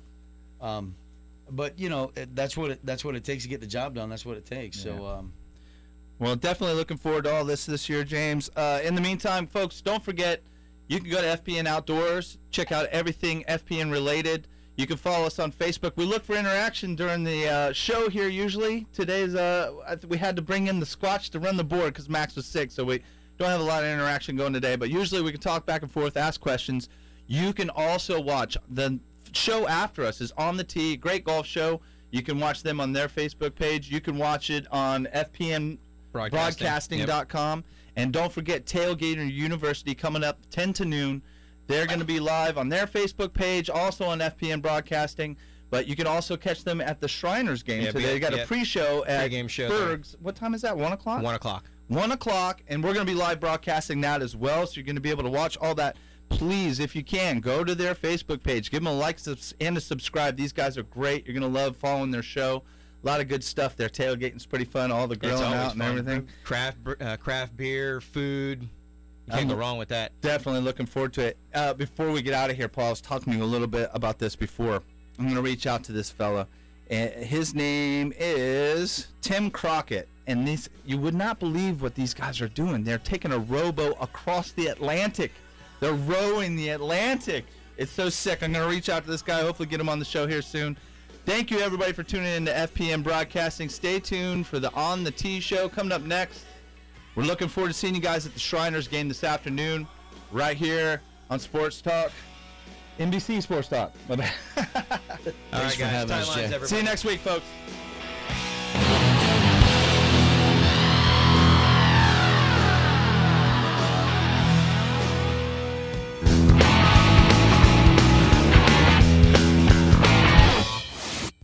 Your local active golf show with tips from America's best pros and laughs for you hacks. On the Tee is brought to you by Ferg Sports Bar and Grill, our official 19th hole.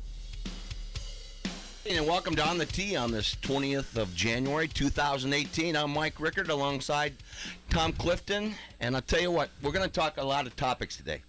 Awesome. More football than golf. We're going to talk to Billy Cundiff, former Dallas Cowboys kicker, Baltimore Ravens. We'll call him a journeyman. He's getting up at 6:30 in Arizona to be on at 9:30. 9:45, Patrick Canaw's doing the call right here on 1040 NBC Sports Radio today for the East-West Shrine game. So we'll talk to Patrick. We're going to talk a little ice skating. He's going to do the Olympics on NBC. We'll talk golf, football with him. And then, of course, we're going to talk a PGA merchandise show in Orlando at the end of this coming week. So, jam-packed show, my friend. Up already, huh? Oh, yeah, in Orlando? Absolutely. Oh, we got to get over there. Speaking of golf, let's go over some of the leaderboards in the PGA Tour. There's three. The champions are playing, and that's the guys. You're on the Champions Tour now. You're 50. I'm officially a Champions Tour guy. Champions Tour guy. And on top of that leaderboard is, I call him Colin Ballin Montgomery. Mrs. Doubtfire, the biggest whiner ever to play the game of golf, besides Sergio Gurlio Garcia. You stay up late at night thinking these names up, don't you? Oh, yeah, I've been using them for years. Anyway, on the Champions Tour out of Hawaii, Colin Ballin Montgomery is in first place. And on the PGA Career Builder Challenge Tour, we have got Andrew Lowry, a name you've never heard of. But Zach Johnson, my buddy, is only 3 off the pace. And we'll talk a little to Mark Egley at 9:15, who taught him, and Billy Cundiff went to Drake University, so it's going to be kind of an Iowa theme. Imagine that today. Hard to believe. First time I've been in the studio, I almost got moisty-eyed in the parking lot. Felt like I was home. Started in a studio like this, horses in the backyard, hay laying around. It's awesome. I loved it. First time here. And the weather's almost like Iowa. This is balmy compared, as the fishing guys just got done saying, the last 2 weeks, this is week number 3 of On the Tee. The last 2 weeks, I have to be honest, I froze my you-know-what off. Thanks to your scheduling. Here we are on a tee box, driving range, freezing. Then we're at St. Pete's. That was a lot of fun down there, though, last week. Yeah, no doubt, no doubt. All right, now, I want you to go down that leaderboard. Do you need cheaters? I'd like to see how much you'll butcher some of these names. Go ahead with the PGA out of California. Well, I'm at the point now, and there is no warning here, where my arm is not long enough to read. Oh, give me this. that. Oh, There my you go. God. You're 50, I'm 61, you can't read that? Okay, as I said, John Rahm, the Spaniard, is tied for the first place with the PGA Career Builder Challenge, and that is in Palm Springs, Florida. Palm Springs, California. Again. Way to stumble, fumble, and bumble. But Zach Johnson's in 3rd place, and as I said, on top of the Champions Tour is Colin Ballin Montgomery. Now let's talk about today down at Ferg's. We're excited for it. We were down there last night. Obviously, the Shriners is near and dear to our heart here, with them being right here in the backyard. We had a nice little event down there last night. Great with some event. Craft beer and cigars, and some good old-fashioned, old-time Shriners out. A lot of them missed out. Stogies. Smoking stogies, despite the weather. It was a little chilly down there, but we had a nice evening. Today, we're back there at 1 o'clock. Me and my sidekick are going to go turbo right after this to get over to Ferg's for the pregame, which we're real excited about. This East-West Shrine game, it means the world to me. There's a lot of players on the schedule who are that second-tier player that a lot of people may not know about, but I guarantee you 3 years from now, 10, 15 of these kids will be playing in the NFL, and that's just exciting stuff. That's a great game to go see. Well, when you take a look at some of the greats that came out of that game, Brett Favre, Tom Brady, they might be second tier right now, but there's immense talent on that field, and the tickets are only $15, folks. If you're a football fan, you're not going to get much football the rest of the year, but if you're a football fan, for $15, that's a great ticket, and you're going to be one of those guys and say, I remember when Brett Favre was with Southern Mississippi. I remember when Tom Brady was a 6th-round draft pick, putting his resume out for a business job. Yep. And that's where they got discovered. That's what's going to happen today at 3 o'clock. And we can go even more current. How about Garoppolo? Absolutely. That list goes on and on and on. Well, there's nothing like, football, fun, and Ferg's, and you guys are going to be there for 2 hours. I'll tell you, I feel like that's home away from home. And as you know, we've got the offices right down the street now. We've become friends with the barber down the street there. We got to get you in there Is for that a a haircut. hint? I've been trying to get a haircut for 2 weeks. I'm looking hideous these days. No, that's not a hint. That's a fact. That is a fact. We got to get that up out there. Oh, yeah. I thought my girlfriend was going to hack it away last night while I was taking a little nappy. Anyway, as I said, we've got a loaded show. Mark Egley, live from Orlando. He's already over there embedded in the PGA Merchandise Show. Then we'll talk to Billy Cundiff at 9:30, and then at 9:45, Patrick Canal. So we're going to be absolutely loaded for the next 45 minutes. Sounds like a blast to me. Let's get it done. Should we take a break? We'll take a break. We'll be back here on 1040 NBC Sports Radio. Mike Rickard and Tom Clifton with an army of assets. The Rock Riley Show. Because from a business standpoint, I like to represent myself as Tom Clifton and on the air because he came up with my nickname TC. Otherwise, that was nice open. That's good. Oh, I got to get him numbers. Yeah, probably right. Is you guys coming on right now? Mark Egley. Give me the number right now.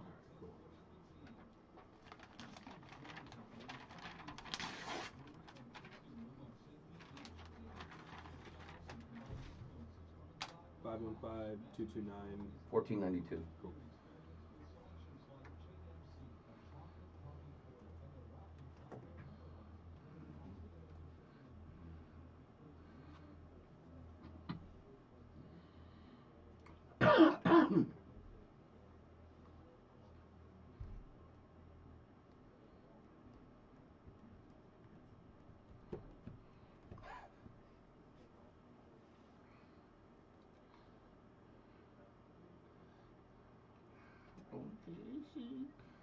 We're on 1040, right? Yep.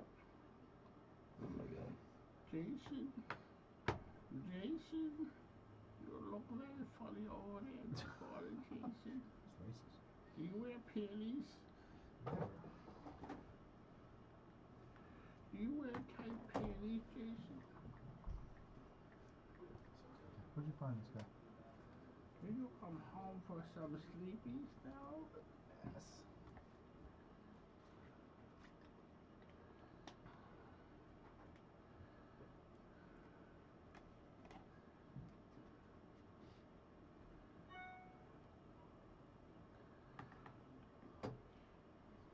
Tyler.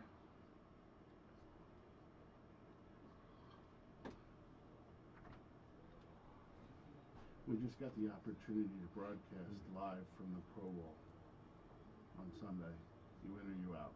Sunday? It's going to depend. I don't know if I'm still going to have to do President of Croatia. I'm talking to Tyler right What? now. Yeah, that's the president of Croatia. What I need time.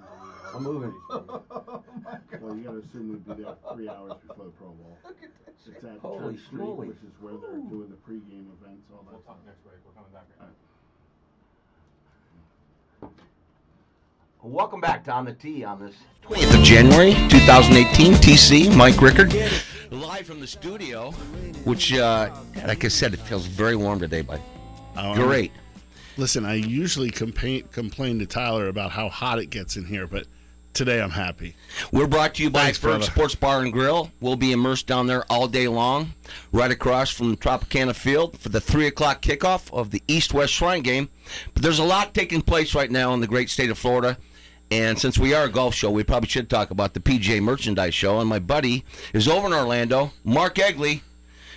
But it's great to be back in Florida since you've been here, what, a couple of years? It's been a few years since I've been here. My brother used to be a professional over there at River Wilderness in your territory and a place called Waterleaf, so it was a regular stopping ground before he went up to Hilton Head. You know, I have not had the opportunity. I will this year, obviously. You and I are going to be over there together. But that merchandise show is kind of like there's a thing called Comdex in the computer industry. Started as a small event in Vegas, and now the merchandise show is just absolutely blown up. It really has. I haven't been back for many, many years. I used to live, when I was a competitive player, I lived down here at a place called Altamont Springs. And I went to the show then, and I've been a teacher and a player my whole career, that, you know, we have nice merchandise shows at our own section, but this event here does it all with the entire scope of the industry.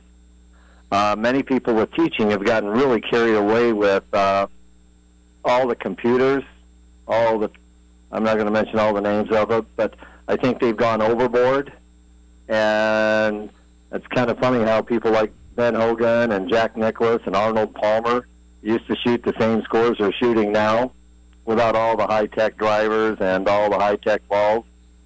And the good thing about the merchandise show is everybody thinks it's just about us, the good players. It's really for the professional that comes down here that's trying to make the PGA brand better by doing a better job when they get back home at your course. And that's what the PGA show is all about. It's not just about balls and golf clubs. Well, Mark, if it wasn't for hacks like me, guys like you wouldn't have jobs. You need hacks like us, and they need equipment, right? Absolutely. You know, we get this great claim for being teachers to famous players, but there's 1,000 of those for every great player we get the privilege of working with. So you're exactly right. We need the general public, and we need to make you smile and enjoy the game of golf a lot more. Well, Mark, this is TC here. Thanks for jumping on with us. I'm that pure You're very hack. welcome. And let me tell you something. I had the good fortune to be able to wander the floors of the show last year, actually year before last. And you want to talk about as your basic everyday golfer, you could get lost amongst every widget, gadget that's out there and the new and up and coming this or that. It was just unbelievable to me. It felt more like an electronic show. It really has gone that way, and that's the sad thing. It's really, there's some teachers like myself that we can see something in a half a second of the impact zone of the swing that are going to take 5 minutes to go and review it on the computer, and next thing you know, Nicholas used to take a lot of time between shots because he had his own computer, and that was his own mind. I really think the computer age has really gotten blown over unless you live up in Iowa where you have to get on a simulator and play golf in the winter there. Well, and everybody down here in Florida, you've got carte blanche of being able to go out, going out on a 50-degree day. You may not think it's a great thing like we had this last week, but if we were over in Chicago this time of year and there wasn't snow on the ground, there'd be 100 of us out there playing together and having a big skins game. And so what if there's a little snow over there, a little snow over here? Let's go play golf because we love it. No doubt. As a Bostonian, I've played many a day where I thought by the 13th or 14th hole my hands were going to fall off. So I'm with you there. We have hand warmers, we have gloves, we have intelligent things we can do to protect ourselves from that in the future, so we'll help you with that. I guess I'm just a big, dumb ex-football player. I just grab that club and go to town. Yeah, talk about two hacks talking to a pro. Football player, a boxer. You got a great old NFL football player coming on here pretty soon, I hope, with Billy Cundiff. And why don't you guys make sure you talk about the great things his wife, the lawyer out of Drake University, does with Colleen's Foundation, because you football players could do every bit as much good as those golf pros when it comes to enlightening the world on quality things beyond our sports. No doubt. Couldn't agree with you more. You talk about Billy being a kicker. He outkicked his coverage times 1,000% with his lovely bride that he met at Drake. And you and I have spent a lot of time with him. Yes. I'm sorry? My goodness, yes. And he's a pretty classy guy, but he's just a hick from the sticks that got lucky. We're going to have a lot of fun with him, and we're going to try to pull you into that conversation. If we don't, you can catch this show over on 1080 a.m. in Orlando, and we'll talk to Billy. I'm sure now he lives down. He's the NFL all-time leader in field goals in a game when he was with the Cowboys. He nailed 7 of them. I do know that. Yes, Monday Night Football against the Giants. You can talk golf with him, too, because we've spent a lot of time on the golf swing and the similarities between the motion of kicking, hitting a hockey puck, and hitting a golf ball. So Billy is a very learned, quality golfer, too, and so is his wife, because we spent time together doing that. So talk golf and football with him. Well, he's very competitive, as you're well aware of. In fact, if you remember at Drake University, which is Division I basketball, folks, down here in Florida, they had problems academically, and they only had 8 people on the team. Well, Billy was a pretty decent high school player, so he was a walk-on. You remember they pulled him the second half of the season? He was on the bench. I do. Oh, yeah. I gave him a bad time about that, but just a very good athlete. Great kid out of Harlan, Iowa. Yep, Harlan Cyclones. Well, we are going Iowa today. Drake. Is it the Drake? Well, we got Zach Johnson. We haven't even talked to him, and he's doing pretty good out there on the PGA Tour the last couple of weeks. No doubt about that. Yeah, you have a few Iowans in Florida, by the way. Yes, we do. Quite a few. We have at Fergs. We have big Iowa watch parties, and you'll have to come down next year. And of course, you'll be pulling for your Michigan State Spartans, but that's okay, buddy. We have Michigan parties. My daughter married James Ferentz, so we root for the Ferentzes and the Hawkeyes now, and I think he's with. He was on that Super Bowl team with Denver a few years ago, and I think he's on New England squad now. So yes, I'm more Hawkeye than the last time you saw me, Mike. I know you are. Hey, let's talk about the Champions event over in Hawaii. And you know how I feel about Colin Ballin Montgomery. But don't you know Gene Sowers? Yes. Yeah, he's in second place. I don't know if you saw that. He's only 2 off the pace. Yeah, and did they have a bunch of guys shoot 8 under par? Oh, absolutely. I watched for a while. I was stunned to think that it looked a little breezy out there, and they just kept shooting low scores. And Bernhard Langer gives me a lot of encouragement because he's old like me. And well, you're fit like he is. 42. Yeah, but he's fit like you are and young. But that's why I laugh when I see, guys like the Walrus, Craig Stadler, Fuzz. They're not exactly svelte. You are, but these guys can still whack the ball. Well, Gene spent quite a bit of time fighting right at the bottom of that cut every week. Oh, absolutely. On the PGA, just over and over. And I had the luxury of getting to know him a little bit out there in Savannah. Great guy, great wife, nice family. And I love what he's done on the Champions Tour. He's really done a lot with what he could do there. So it's been fun to watch him. Did he have a major health scare, if I recall? Yeah, one or two, yeah. And I think he's gotten better. You know, we get to the point where we realize that our families and our relationships are more important than, you know, this 3-foot putt, and all of a sudden the 3-foot putts get easier. Yeah, I think that's good you point. Hit that right on the head there with him too, boy.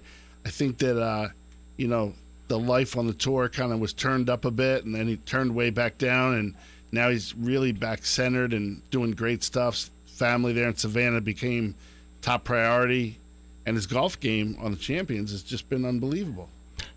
You're listening On the Tee here on NBC Sports Radio. We're talking to Mark Egley. He is live from Orlando, flew down here from Iowa. And as you look, you and I did a lot of golf radio at the Champions Tour in Des Moines.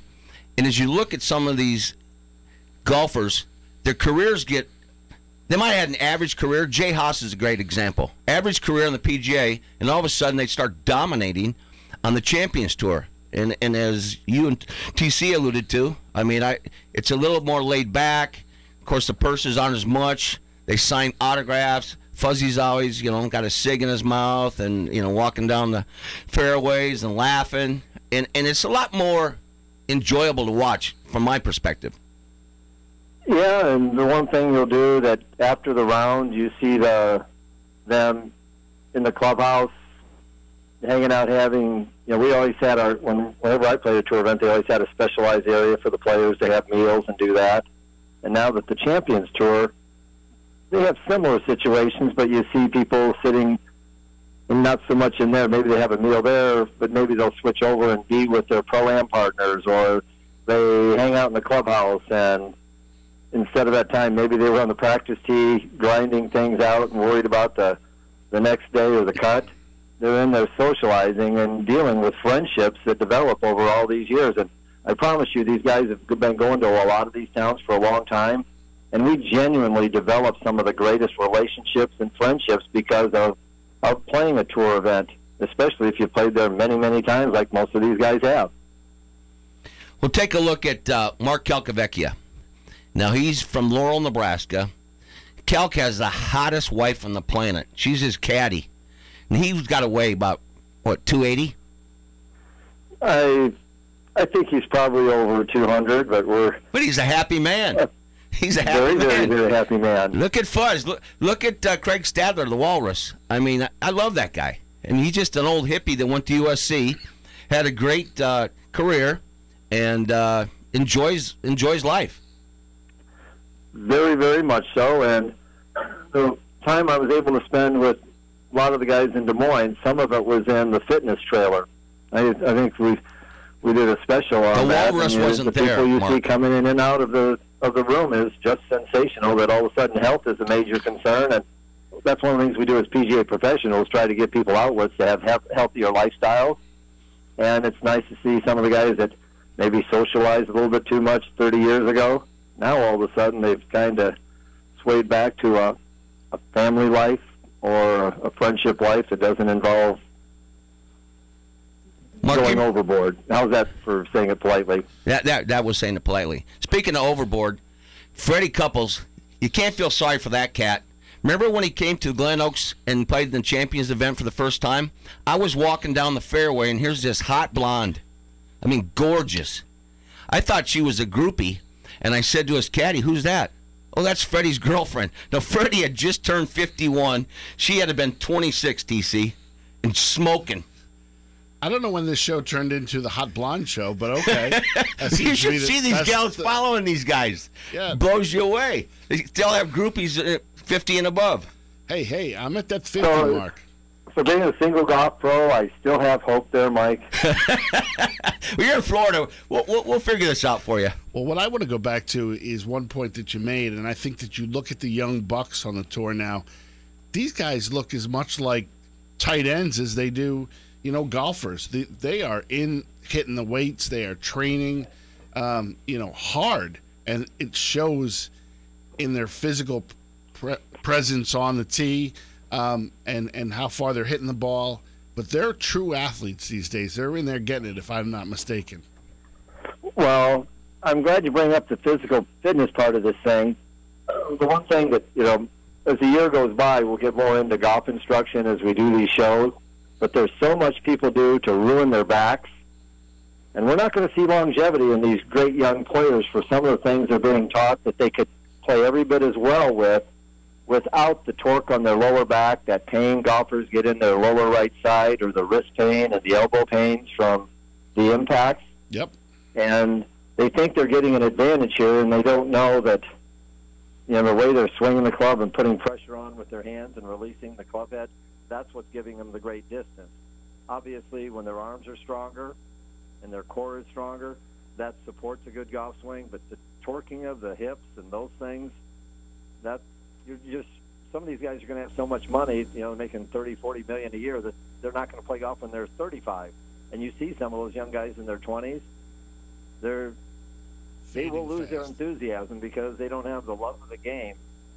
You actually hear them, like Rory every once in a while says that he really doesn't love the game. He just likes beating everybody and making a good check for as long as he can, and there's nothing wrong with that. But most of the people that are listening to you, or they tune in every week, we're tuning in because we love golf. And it's better if we can hit the ball better and hit it longer and straighter and without pain on our bodies as we get older.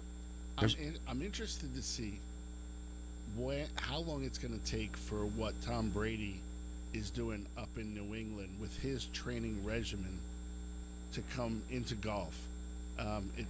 It fascinates me because it's all about the elongating of the muscle, and I don't even know if that really exists. But it's a completely different style of training, and I'm very curious to see how long it's going to take for that to hit the golf ways. Well, I think he's had such a good offensive line, he hasn't got hit as much, and I think that he has a wonderful wife that makes him want to stay young forever.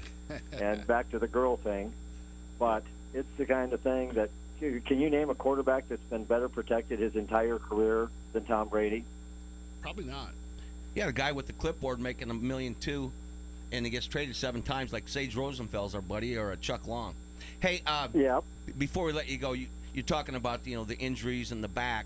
Well, Tiger Woods, prime example. We could talk 2 hours on that topic. But our good buddy Zach Johnson, like he said the other day, he's 42 years old, same age as Tiger. His body's not beat up, and he's playing great golf right now. You know what other advantage that Zach has that Tiger doesn't? Well, first of all, an unbelievably great family life, and his dad is a chiropractor. Absolutely. Nice. Yeah, he is. David, his father. Hey, we got to run, my friend. Dave. I will talk to you later today, and then we will meet in Orlando. You come over here and spend a little time with us. You'll meet TC and the gang, and take you to Ferg's and have a bite to eat. Fantastic. Mark Egley, have a great morning, all the listeners, and you guys too. Thanks so much. Enjoy the football game. We'll be back here on the tee on NBC Sports Radio, 1040 a.m.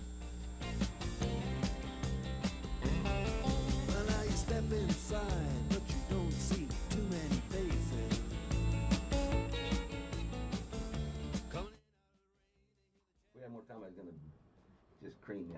Yeah. Say, Egley, guy has to pull in freaking. We didn't pull in the Vikings. That would be a good Super Bowl, though. I'm rooting against it for one reason. I don't want it to be a home game for the Vikings. Well, I do. Midwest. I understand you.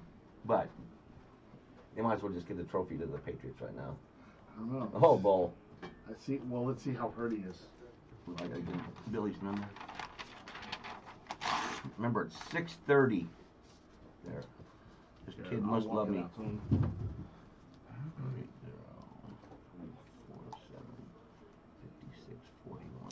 There's a Mr. Joseph outside. Yeah.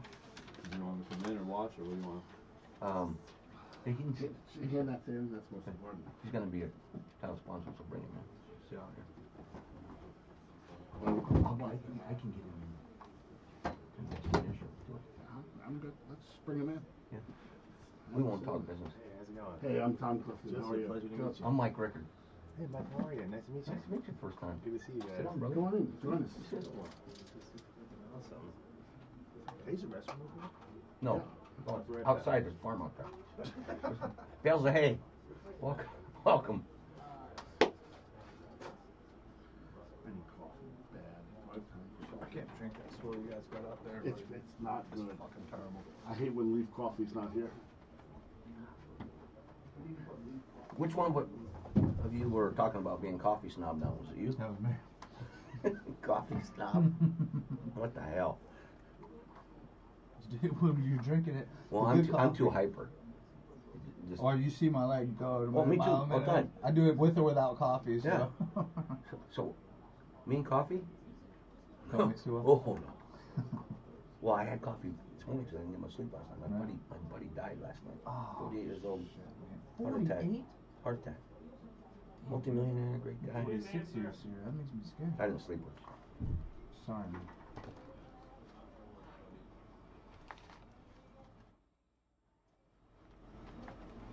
Take your earphones off? No. He didn't answer yet. I'll let you know when he does. Okay.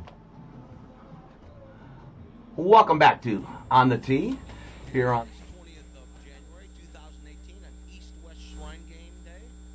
In fact, Tailgater University will be immersed for 2 hours down there this afternoon. Kickoff's at 3 o'clock, as I said earlier. They'll be down at Ferg's, and we're sponsored by Ferg's. That's our 19th hole sponsor. But the reality is, if you're a football fan or a family fan, take your kids down there. It's only $15, and it'll be in an excellent environment. You get to see some future NFL players. You'll see a lot of NFL players sitting in the stands, actually, watching some of their proteges that they're looking to bring into the equation their respective teams. We're efforting Billy Cundiff now. It's 6:30 a.m. in Phoenix. Billy promised me he'd be on the air today, but he is from Iowa, which, you know, idiots out wandering aimlessly, so he may have forgotten the time zone factor of it. But we'll talk to Billy Cundiff, and then after that we'll talk to Patrick Kanaz. He's going to do the call today on 1040, actually. There's 200 affiliates across the country. That's how important this game is. And it's really important to the kids. I don't know if you've been watching the news or picking up the paper, but what the Shriners have done for these young kids all across America has been phenomenal. And I certainly appreciate all their efforts. We had a great event last night at Ferg's, and that was with the Shriners. And I love, you know, it doesn't matter where you're at in America. What do you call those things that they wear on their head? You know, well, I've only seen them, you know, in every parade in America.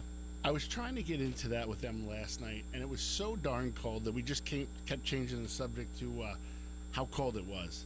And I was laughing. I was just out chatting real quick with someone. And it's not even cold out. We're Northerners doing this show. This is like, we'd be out playing golf right now. But the Shriners, they're amazing people.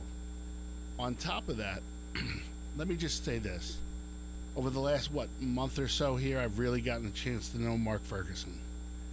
That guy, if you say the word charity, he's there for us.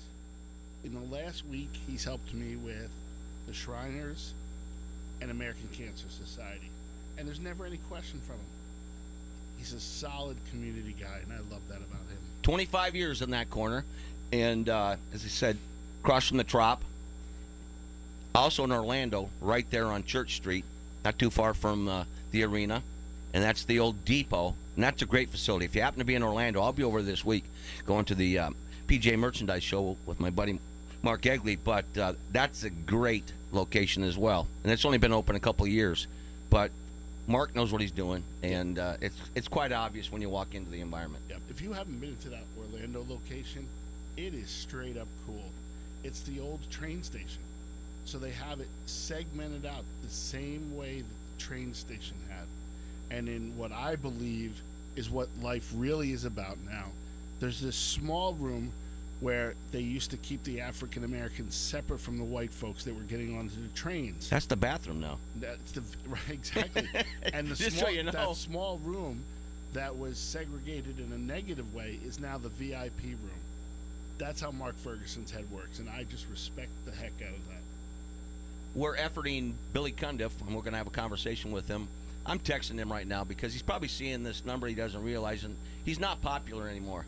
If you remember Billy's career, Drake University, free agent, gets picked up by the Dallas Cowboys, goes down for tryouts.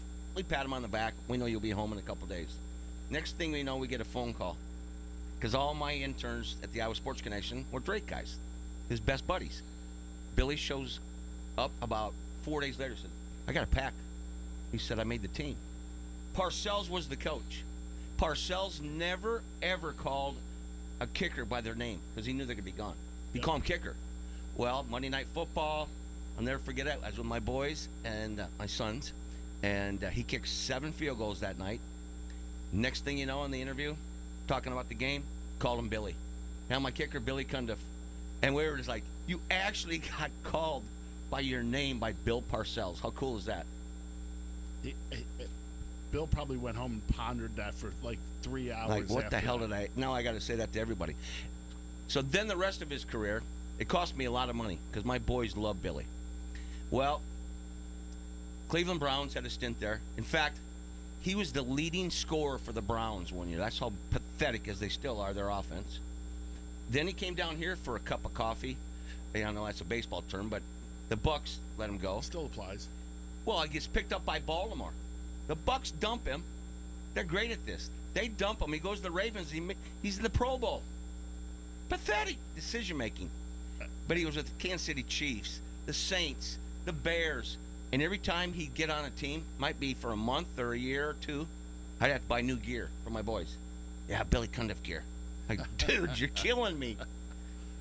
Hey, at least they remain loyal. And you know what? The track record of your boys is a little bit better than the track record of the Bucks when it comes to kickers. Well, the thing that really upset me was I'm a diehard Packer fan. He gets to the Packers. They had a preseason game. He gets introduced as the next kicker for the Green Bay Packers at some function. Well, guess what? They cut him 2 days later. Oh, because we would have gone and watched him, you know. Now, as Mark Egley alluded to, he went to Drake University, and Mark worked with Zach Johnson and Billy Cundiff with Billy's golf game. It was a lot easier to work with Zach Johnson, I can assure you that. Well, the base was a little bit different. Yeah. Well, they're still swinging. Yeah. He's a kicker. He's swinging. It's true that kickers and quarterbacks, because of that repetitive motion, tend to do very well in golf. The thing that astounds me is hockey players are very good golfers. You think they're the kind of guys that is going to smash? If you look at some of the greats, well, Wayne Gretzky, you know, his son-in-law, they're not married though. Dustin Johnson is his son-in-law. Yep. Talk about overachieving. Who? DJ or DJ. Wayne's daughter? I don't think that Wayne would want to upset DJ these days because those checks are pretty hefty, and they have 2 kids, by the way.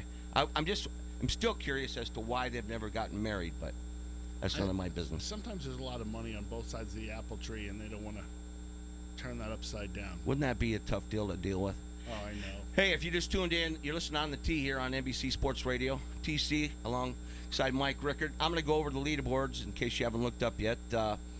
Live from actually it'll be on NBC later today, and it's Andrew Landry is on top of the leaderboard. John Rahm, the Spaniard. Then Zach Johnson's 3 up the pace. Michael Kim. But you know where the money's at? Dubai. Of course the money's in Dubai. You got Sergio Garcia over there. What they do, Rory McDonald's there, they pay you $2 to $3 million just to show up. Just to show up. Now I made that's what you're paying for me to show up this morning. Precisely. To help you yes, out, right? Yeah, you bet. I made the mistake about 3 years ago on radio, and I meant it sincerely.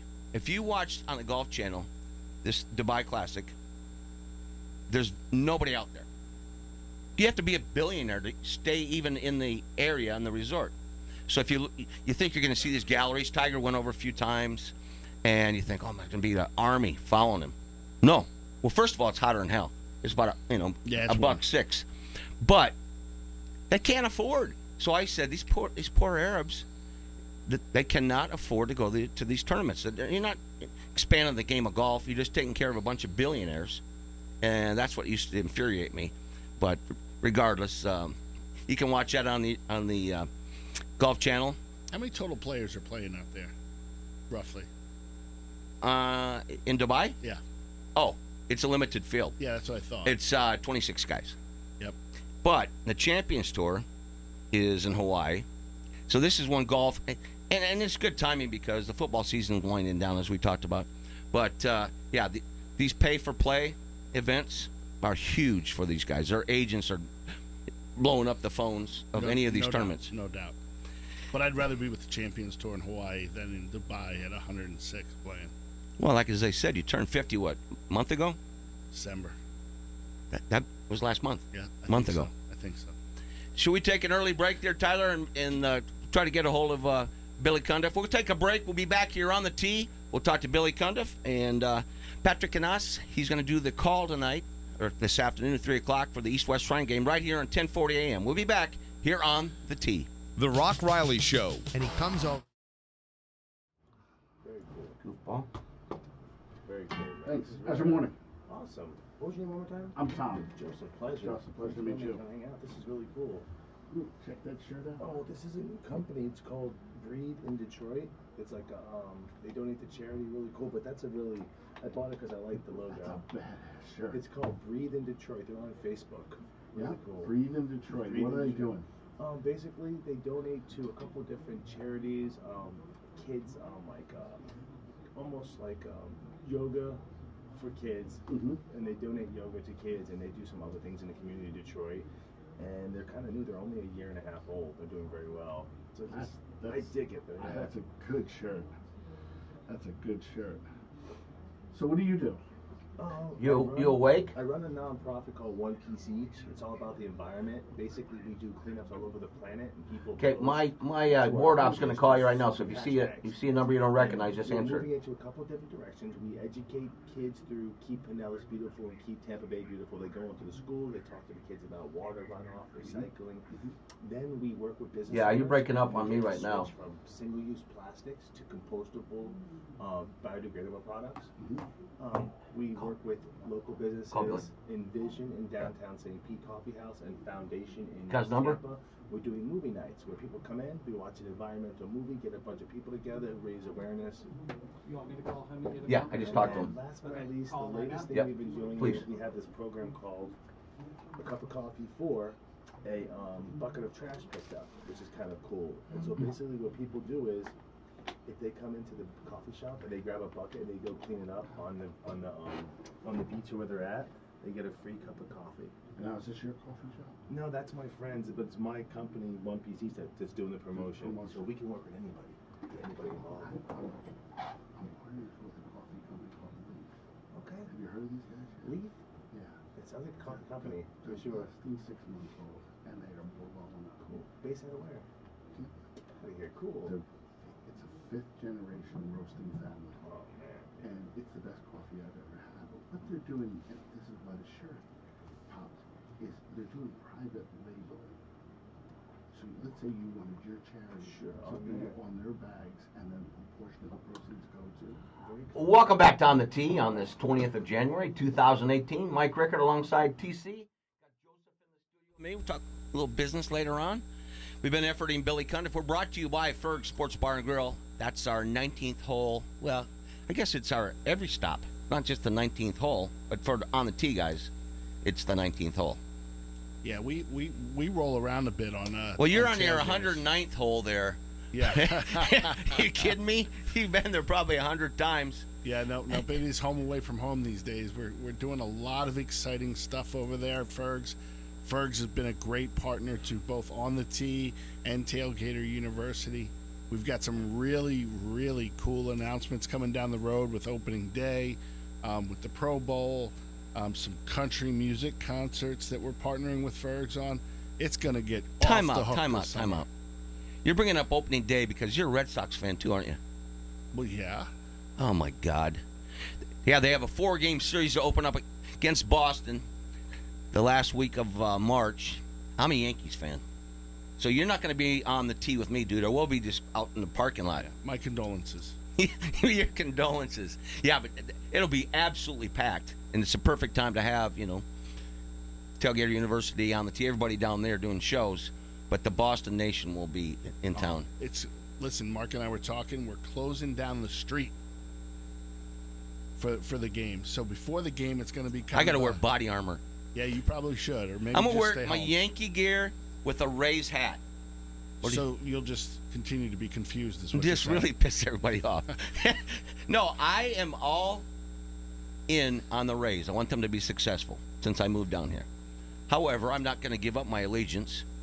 And by the way, speaking of allegiance, this is Allegiant. It's Billy Cundiff. What is it, 6:45 there, my friend, in Arizona?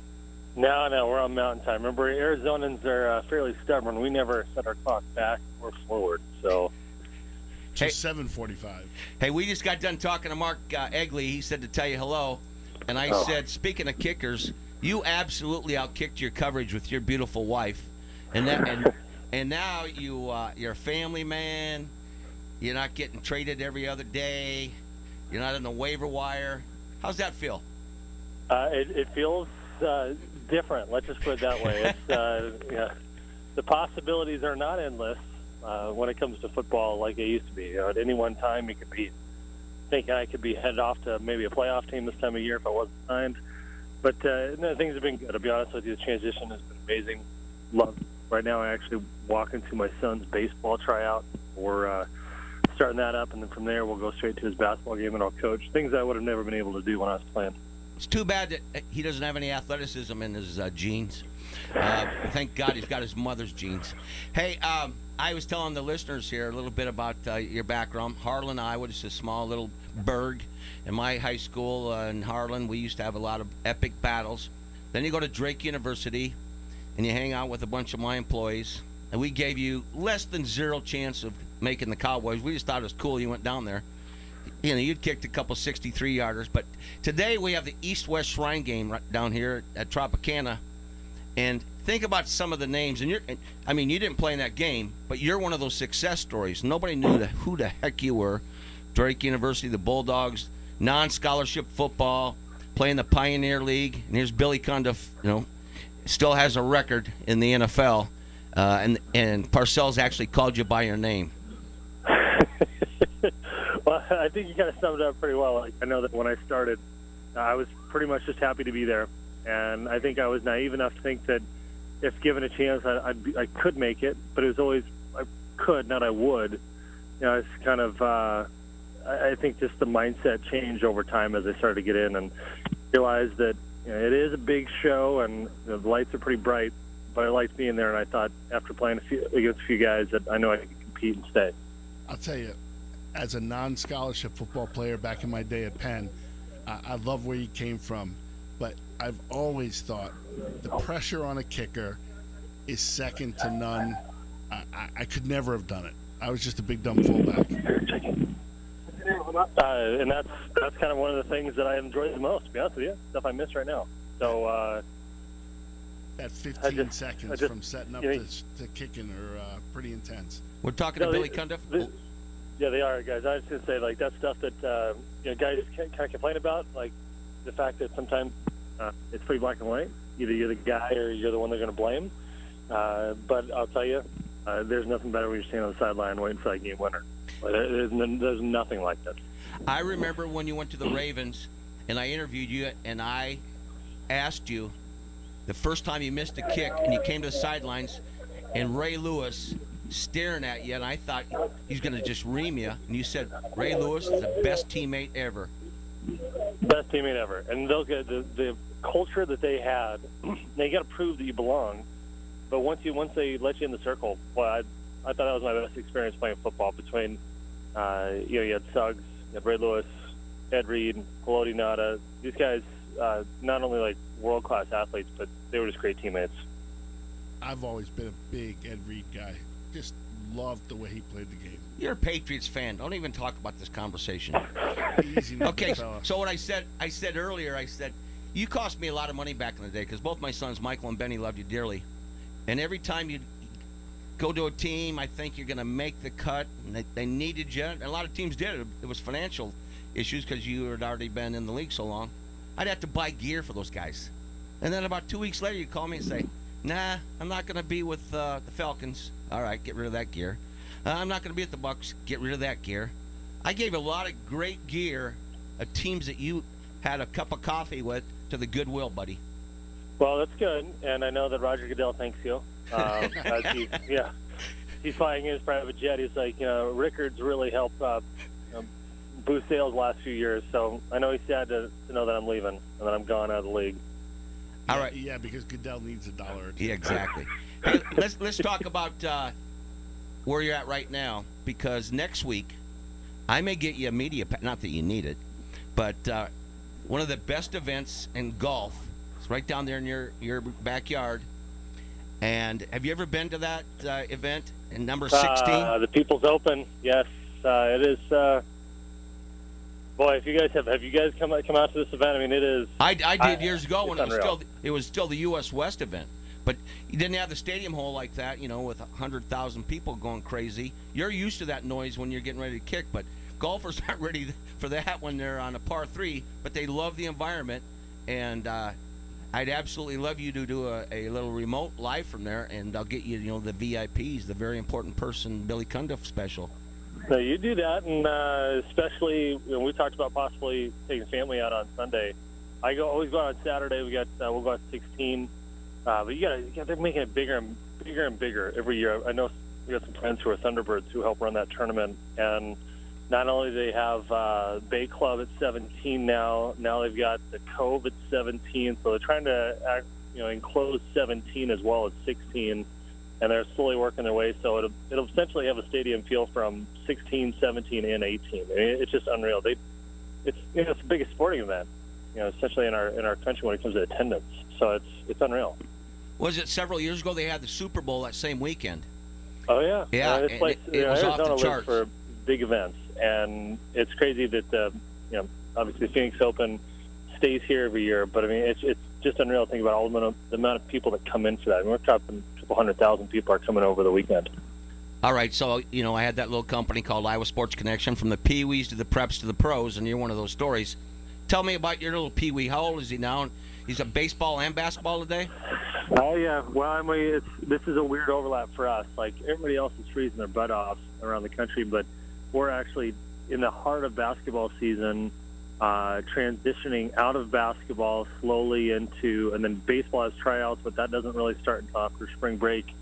And soccer, you've got soccer going on, because soccer is a weird February, March, so it's kind of like an in-between type of situation. So he's got 3 things going on right now. I try not to overschedule him. But that's my middle guy. My daughter, who's 10, she plays soccer. I'm coaching her basketball team as well, and then she'll start up softball when basketball gets done. And I've got a little guy who's 5, and the only thing he did flag football this year, which was freaking priceless. I think by the end of the year he figured out what's going on, and then t-ball is by far my favorite for him, because I think it's a little slice of Americana, and to watch these kids who do not care one bit about the outcome, and all they want is that ticket to the concession stand. Yeah, you just want to put everything in perspective, right? Yeah, absolutely. What do you know about soccer anyway? You moved from California to Harlan, Iowa, and you brought soccer to Iowa. I bet people in Harlan wanted to kill you. They did. Now Harlan's got a fairly good soccer team here and there. But times change, attitudes change. We just wanted to keep doing what we had done when we grew up. My parents were fortunate enough just patient enough to try to help out. And so I appreciate all their efforts. I know the stuff I'm going through trying to coach and work. It's a lot. It's a lot on parents, so I appreciate what they did. Enjoy every moment of it, buddy, because there's not one day I don't miss it. I mean, those the best years of my life. And same thing you got going on today. And many parents listening right now out there in their cars, you might have 3 or 4 events with your kids, and that's your entire life. I mean, you're immersed in it. It's your social life, but it's an absolute blast. Billy, I'm right with you on the soccer. Absolutely. I've got 2 daughters that have played soccer. They're up in college playing now in Boston, but they started out when they were 8, and I somehow got roped into coaching. Well, big you in soccer? It was hilarious. All I knew how to say was spread out, run, and stop crying. Those were my three things. Did you? That's all I said. Hold on a second. Did you bring Mike Ditka to help you coach? It was similar to that. Yes, Okay. it was. But they ended up. I didn't do too much damage. They ended up with pretty good soccer careers. But it is your life on a Saturday and Sunday to have two kids within a couple of years of each other playing soccer. You were seeing 6 games typically. You spent your life on a soccer field, no doubt about it.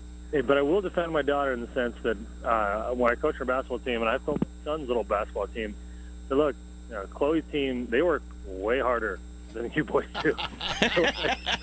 And so they're way more coachable, and they listen. I was like, there may be a few more emotions here and there, but I was like, again, they got second graders. My daughter's in 4th grade. So to the boys, being like, listen, those 4th grade girls, they'd beat you every day of the week because they listen Throw and the they work gender hard. card at them. Oh, my God, Billy Cundiff. Well, my friend, you got more important things to do than talk to my old carcass on the radio. Go take care of your son, and I appreciate you taking time. And now that I know it's mountain time, I'm not going to feel so sorry for you. I'm going to give you a call around Super Bowl, and we'll talk a little football. How about that? Sounds good. I appreciate you catching up, man. This has been great. All right, Billy. Thanks, Billy. Take care, my man. That's Billy Cundiff, and just a great human being. Comes from a great family. I tell you, we hit on it real quick there. The pressure of being a kicker in the NFL, I don't know, other than maybe a game-deciding free throw or something to that effect, not much more pressure spots in sports than that. Well, you know what, and I'm sure from an emotional 10-foot putt. From an emotional equity perspective, you get to know somebody like that, and it's quite obvious that I've known him, a long time. And my boys and I, we didn't care what team he was, but I'll never forget, it was Saints against the Bears playoff game. Soldier Field, he just has to make a 25-yarder. Slips. Do you remember that? I do. He slipped, didn't get his foot planted, and pushed it to right, and that was his Saints career. I mean, you live and die by the kick. Nope. You're hero to zero very quickly as a kicker. Without a shadow of a doubt. But, his story to come from Drake University, and he was a soccer player from California, moved to this town of about 5,000 in western Iowa, Harlan, Iowa. And all of a sudden, he got on the map. He kicked a 63-yarder. Then he kicked 7 field goals over 60 yards his senior year. Wow. And that's when he got invited to the Cowboys. Of course, like we said, we thought it was going to be, one and done. See ya. No, I would have been as confident as he was. All right, so you guys are on next, 10 to noon. And then, what time are you going to be on the air down at Ferg's? So we're going to hop in the car, or the Jetson Mobile as it may be, and get back to Ferg's for 1 o'clock to be on the air from 1 to 2:15. And we'll be talking pure, straight-up East-West Shrine game. Tyler and I get into some of the players that... I'm sure Tyler's broke down the entire roster and knows where they're going. He's the Mel Kiper of our world. Yep. Did you hear the bet he and I have? No. So we have a bet. So for the listeners out there that don't know, we're doing a big Kenny Chesney tailgate party on April 21st. So he and I bet on the games this weekend. We have a friendly wager, I think is the safe way to say it. And if I'm incorrect about the Eagles-Vikings game, because we picked the other game the same way, I have to eat some of his favorite hot sauce, which I've touched, and it lit me up like a Christmas tree. However... Don't have to get graphic on us. However, if he loses, we've got this big T-Rex costume that we're going to make him run around the field on. Well, actually, how many beers do you guys have when you come up with these crazy off-the-wall wagers? The sad part is we don't need beer, him and I. We just go. You're nut jobs regardless. We hit these roads with bumps, without even trying. Well, I tell you what, this studio brings me back to the day, and it was 10:40 a.m. in Des Moines, Iowa, and it was remote. North of town. When I pulled up here today, saw the hay, the horses, I thought, what happened? I get back to Des Moines? Cool studio, and I really enjoyed being back in these kind of confines. Well, don't get used to it. We're back on the road next week. Oh, come on, man.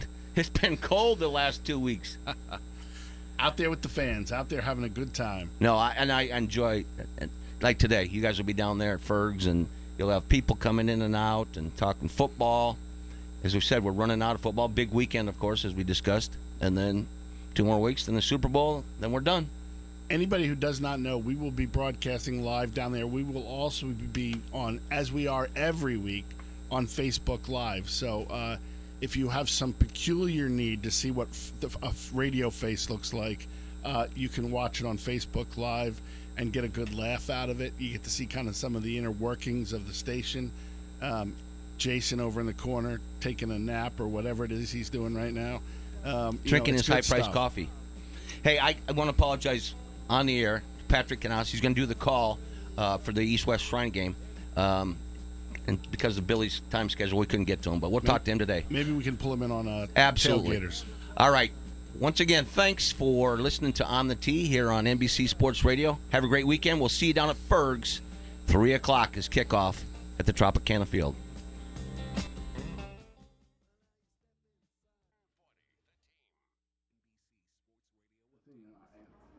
I'm one of those 30,000 feet guys. I'm sitting here and I'm thinking about that coffee partnership. It could be huge for you. That sounds amazing. I mean, I can't wait to hear about that. I love the way they're branding. That was really cool. Did you guys meet? Yeah, he walked me in, yeah. Trey manages the territory for me. Cool. Keeps all our clients happy. Hey, Does a heads good up, job you out guys there. are still online. I was waiting for the last part, like, hey, sorry. Hey, we're still live online. You're online. That's okay. Just so you know. Well, I'm the one you got to worry about. Don't want anybody dropping any no promises. Everything. So we're gonna first 15 minutes will be Tyler and I, and then she's coming in from 10:15. And then we've got Nick on the air at 10:30. Yep, and you're more than welcome to sit. I never get to sit. Yeah, well, cool. You're more than welcome to. Is it start now? A few minutes, right? 3 minutes. Cool, man. Yeah, thank you so much. No worries, no worries. Yeah, we'll talk and stuff. What do you want, a double X? All right, I don't have any of those. I'm gonna get you a one-piece shirt though, as soon as I do have some. Get you a shirt. Or a hat. Do you prefer hats? We collect. You know what? hats. Do you like this curve? I'll be I right like back. every hat, but yeah. Yeah. Thank you. How you making out? I love it. We haven't officially met. I'm Tom. Nice to meet you, Tom. I'm Tim. Yeah.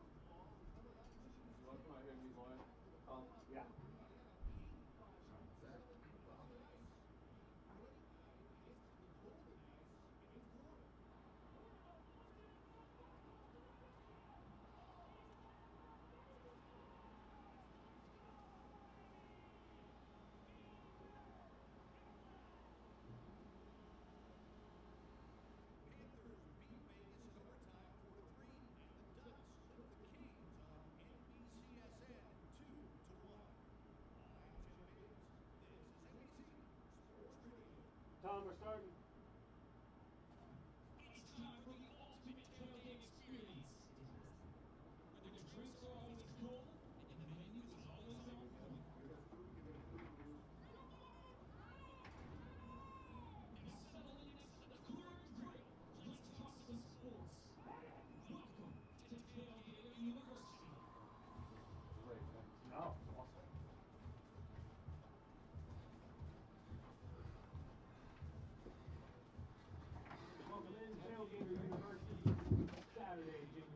On this East-West Shrine game day, and can't get enough tailgaters? Well, you'll get Tom and I from 1 to 2:15 giving you the pregame show for the East-West Shrine game live at Ferg's in downtown St. Pete.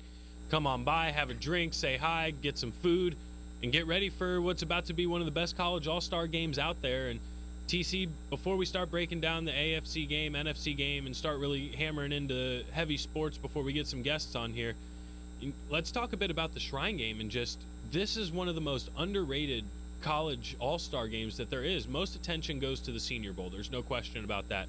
But if you look at the former rosters and some of the former players and participants in this game, you're talking about some of the greatest to ever play. Tom Brady, Brett Favre. I mean, those two right there are enough to really bolster up a resume. And then Jimmy Garoppolo, if you want to go recently, and they've just got athlete on athlete on athlete, and I'm excited to see it today. Yeah, I am jacked up for this. First of all, playing at the level I played at, this was about as close a sniff as you were going to get to attention. You know, in fact, there's an Army kid playing today. There's a kid from my alum, Penn, playing today, a really standout wide receiver. Lots of exciting players in this thing. I can't wait to get over and see the game today, to be honest with you. I really think it's going to be a lot of fun. I've always watched it on TV, and now we're going to be over there doing the pregame. We're moving up in the world, buddy. Yeah, I'd say so. And A lot of local products in this game. USF, UCF, FSU, Miami, all represented. I don't know if there's any Gator players. I'll have to double check that roster, but I don't recall seeing a Florida player as I rolled down it. When I was studying it a little bit earlier, I did not see one. In fact, that was something I was going to bring up. But Florida, well represented, of course. The history of this game is phenomenal. The Shriners, you couldn't ask for a better charity to be associated with. As you know, we did the event out last night at Ferg's. We're going back out to Ferg's in a turbo vehicle after we get done here with Tailgaters to do the pregame show out there. It's a lot of fun. It's a lot of excitement, and I can't wait to get out there. You strong enough to be able to drive that vehicle, or am I going to be the one jumping in the driver's seat? I'm strong enough, dude. We'll see. If we're not halfway there within like 5 or 6 minutes, then I think we're going to have to rotate. You know, the last time we had to get from somewhere to here was the Outback, and I did beat you here. You did. You did beat me here, and I still don't know how that... I think you left before me, though. No, I left after you, but I will give you the credit because you were peg leg still. That is true. I was still on... was I on crutches still, or was I just off crutches? You were on crutches still. That was a hot mess. That really We've learned a lot since then. Yes, we have. We have. So, guys, thank you for tuning in. Tailgater University. I'm Tyler Bradley. He's TC. And Tom, let's talk about it, man. You're not the only Tom that's in the news right now with Tom Brady. He's got the ailing hand with the stitches and still no clear report on exactly how, other than a player bumped into him in practice. I've read that it was a defensive lineman that just interrupted a handoff and banged his hand. I've heard he banged it up against a running back. So can't even get a clean story out of what really happened. But either way, Tom Brady's throwing hand, issue or non-issue? I'm going to be a little bit like Adam Schefter here. I feel like this is on breaking news. I will bet you, if you go back and look at the injury report for the last, let's call it the last 6 years, Brady's on it every single time. Always. And it's always some mystery injury. Oh, he's wearing 2 gloves. I feel like we're talking Michael Jackson or something here. I assure you, no one knows what's going on except for the hoodie. He's sitting up there in his little throne. He won't say a word. Did you see when they interviewed him about the hand? Yeah, and he sat there and wouldn't answer any of the questions, and we'll see. We'll see. Yeah, it's Friday, people. Friday. Yeah, that's what it was. But I'm telling you, the dude will not give up information. There is nothing coming out of that man's mouth. In fact, who knows what's going to happen? If you guys didn't get a chance to listen to Tom Brady and his reaction when being asked about his hand, we actually have it here for you, so let's take a listen. How's your hand? Not talking about it. We'll see. I'm not talking about that. How did you practice today? I was out there. For the whole practice? Yeah. How was it? It was fun. How confident are you that you will be playing on Sunday? We'll see. Why are you wearing gloves for press conference? I've worn them before. Now, I've gotten told by a couple of people now that this really makes Tom Brady kind of look like an a-hole. And I'm sitting there going, how? Because the guy doesn't want to discuss an injury? Why would you sit there and talk about an injury when you have the AFC Championship coming up? Why give any kind of information to your opponent? And it's not like he was a jerk about it. He had a smile on his face, and he was just like, I don't want to talk about it. We'll see. I don't have any issue with the way he handled that. So I'm sitting here thinking the same thing, except I'm going to take it one step further. It was almost like Luke Skywalker was with Yoda, at Belichick's Yoda. It was, I felt like almost Brady was doing a Belichick. He was not going to answer any question no matter what. And you know what? We're going to find out Sunday. That's the bottom line. We're not going to find out today. No matter how many times you ask the same dumb question, they're not answering it. The bottom line is this. The dude's playing. We'd already know if he wasn't. See, though, that I do disagree with you in terms of if he wasn't going to play, I don't think we would know until Sunday. You imagine if Hoyer just comes rolling out of that tunnel as the starter? They'll still win. Well, they could still win. I mean, you talk about Jacksonville, they've had an incredible season, and Blake Bortles, they've won in spite of Blake Bortles. He's not the greatest quarterback. We all know that. I've been pretty critical of him throughout the entire season, even as early as last season. And, he does have similar numbers to Eli that Eli had in 2007 when the Giants won the Super Bowl. But there's just something about Blake Bortles, and being a one-dimensional team against the Patriots isn't going to work. If you have, because let's face it, the strength of that Jacksonville offense is their rushing attack with Leonard Fournette, who's also banged up with an ankle injury. And he was in a car accident this week. Don't know if you saw that, but lots of rumors out there that Belichick hired the people that hit him.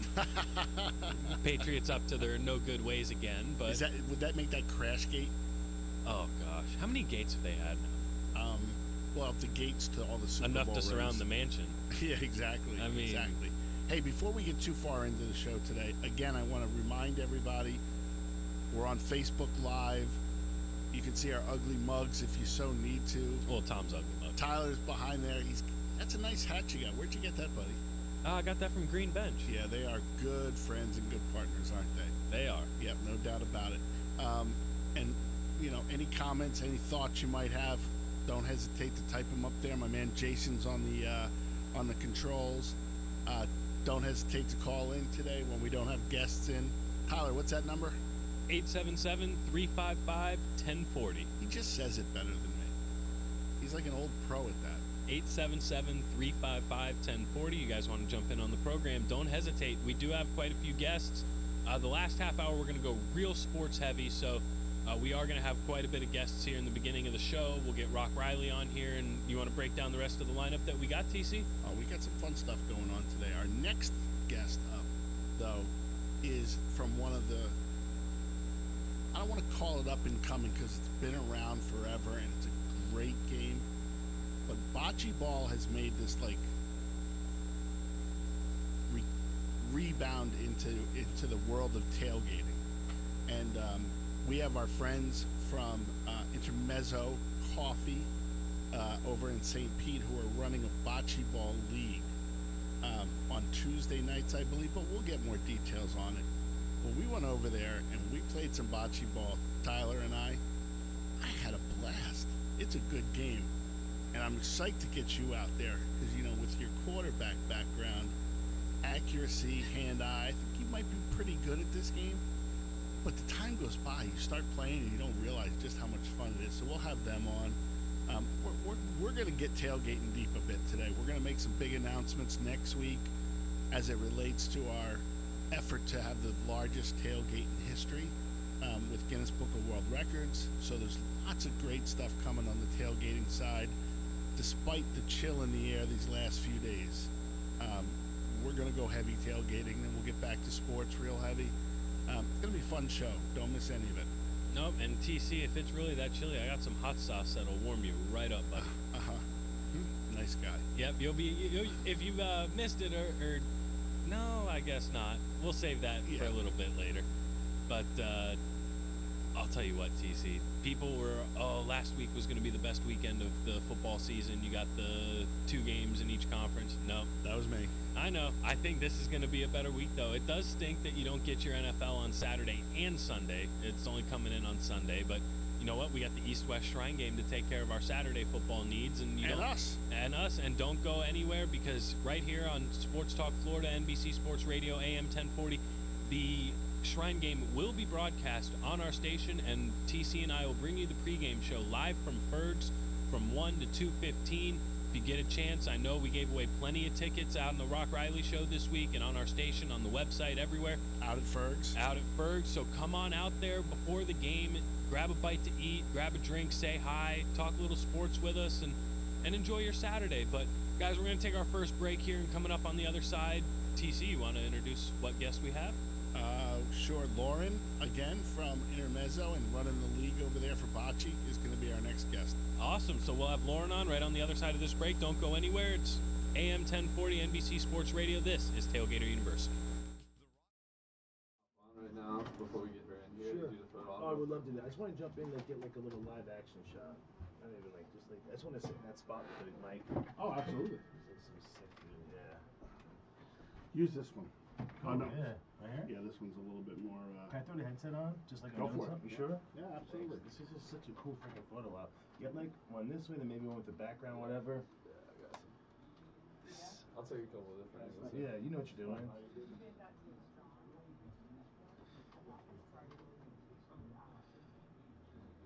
Oops, sorry, bro. Where did Richter go? He was just outside.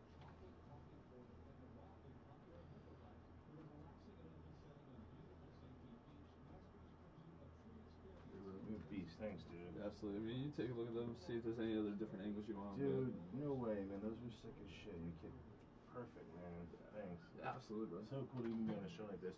So just so you know, One Piece Each is a cleanup organization I started about 13 months ago. I got frustrated with people like littering on the beach and not even like just enjoying the beach and not picking up. So I started it. We started getting people cleaning up all over the planet, posting and tagging our page. Then I started working with Keep Pinellas Beautiful, Keep Tampa Beautiful. Nice. They're teaching all the kids in the schools about water runoff. Then I started working with business owners, getting them to switch from plastics to compostables, biodegradable products, corn-based, plant-based spoons. Then we started working with Foundation Coffee House and Envision Coffee House in St. Pete and Tampa, respectively. They started doing movie nights for the environment, where if we get like 80 or 100 people come in, we watch a big movie on the projector. And now I'm actually working with coffee houses, and they're actually giving away a free cup of coffee for every bucket of litter picked up. So that's kind of what we do. We do a lot for Is this very hair and little bit of makeup? money. Dude, that's awesome. Yeah, that's what That's I really hope cool. it's following this. Is she over here? Follow back. Sounds good. Appreciate you. When I have more gear, I'll bring some. I might have a shirt for Trey, you, TC, medium or if you large. can, take a second, Cool, I got- share I the got a feed shirt. on You your agree? personal, on I'll Facebook. wear whatever, dude. Trying to get some more people on That it. hat's, I love that hat. What's up? Put the feed on your Share Facebook. this feed, Call your mom. tailgaters onto your personal, trying to get some more people Yeah. watching our Call your I did the mom. one for On the Tee. I'll do this one too. Call your cousin. Get it I'm out starting there. social media.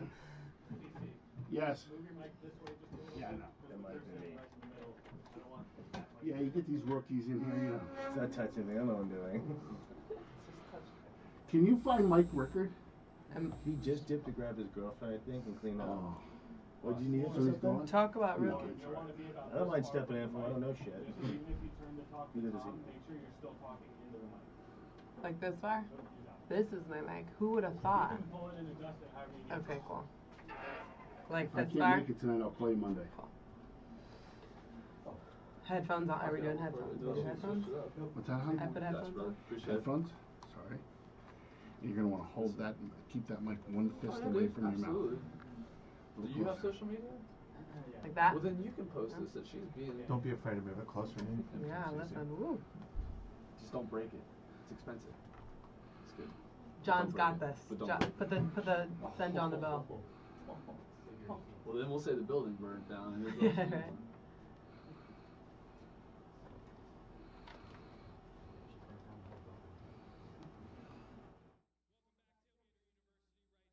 AM 1040. I'm Tyler Bradley. Got my man TC, and we got Lauren in studio now from, is it Bocce Ball? So American Bocce Company. American Yeah. Bocce Company, but the sport itself is Bocce For Ball. sure, yep. Okay, so I'm new to this, not real familiar with Bocce Ball. Fill me in, objective, rules. Fill me in on just the basics of it. Absolutely. So bocce is probably one of the easiest sports you can get into. It's a game of finesse. It's as simple as goes. There's a little polino, which is like a smaller yellow or white ball, often referred to as like the yoke. Street lingo. I'm going to give you some of that. But you basically just throw the yoke, and you take the bocce, the actual ball, and your opponents, you're going to try and get closer to the little yoke as possible. You can use tons of different like strategies. You can try and knock the other person's ball out of the way, and that's as simple as it gets you score at the end of the frame. Whoever's balls are closer, that's how you get your points. So somewhat has almost like cornhole.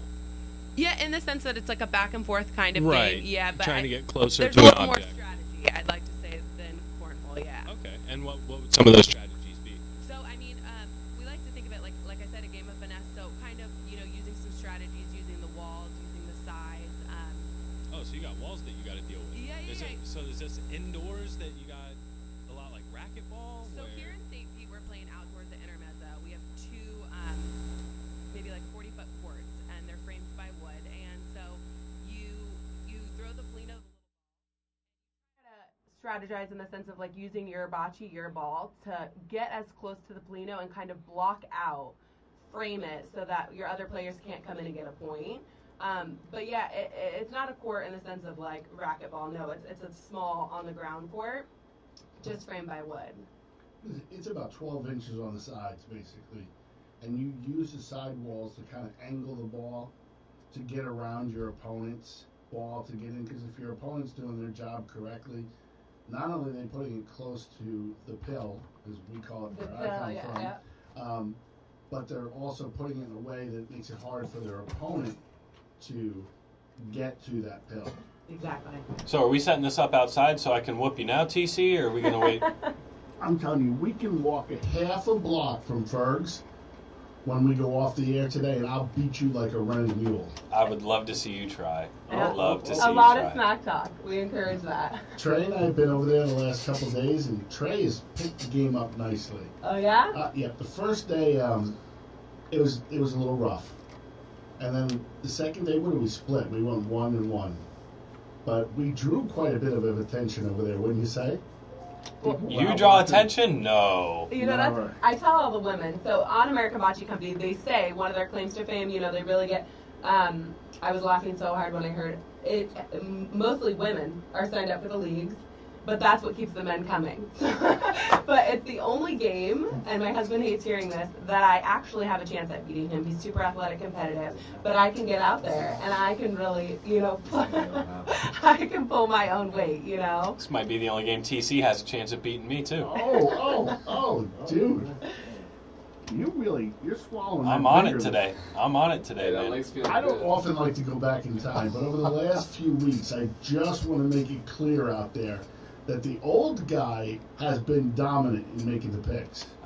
We haven't added those up the last couple weeks, so I think it's a little out of line to say that right now. I don't think it's out of line at all. In fact, we'll talk at the end of the show. Yeah, we'll see. We'll see if you're having hot. We'll see if you're having hot sauce. You're talking about hot sauce. I don't know what you're talking about today. Jabber, jabber, jabber. Yeah, we'll get a friendly wager going or something here. We're gonna get you out there, and if it doesn't bug your knee, Howard had some ACL surgery recently. We're going to get you to the league. We're going to come out there and roll some balls. That's a good excuse. My husband just had some surgery. I think he'll be fine. All right. So it doesn't really involve a lot of your lower body then? No, you know, like I said, it's just such an easy way to get out there. It's really interchangeable with Florida. You know, it's so calm and collected. It's just such a fun, easy game. You can put as much into it as you want and still have fun. You can be super competitive and re-injure that knee. Or you can take it a little more casual, like I do, and just enjoy the game and still kick your husband's butt. I've only got one speed, and that's full speed, so we may have to wait a little bit before I can hint. What exactly is full speed from a quarterback? Michael Vick can tell you it's pretty fast. So you're saying you're Michael Vick? I didn't say that. Now you're putting words in my mouth. I was just giving you an example. So we're gonna go. Shoot, I'd probably run the 40 like Tom Brady. 5'5"? Yeah.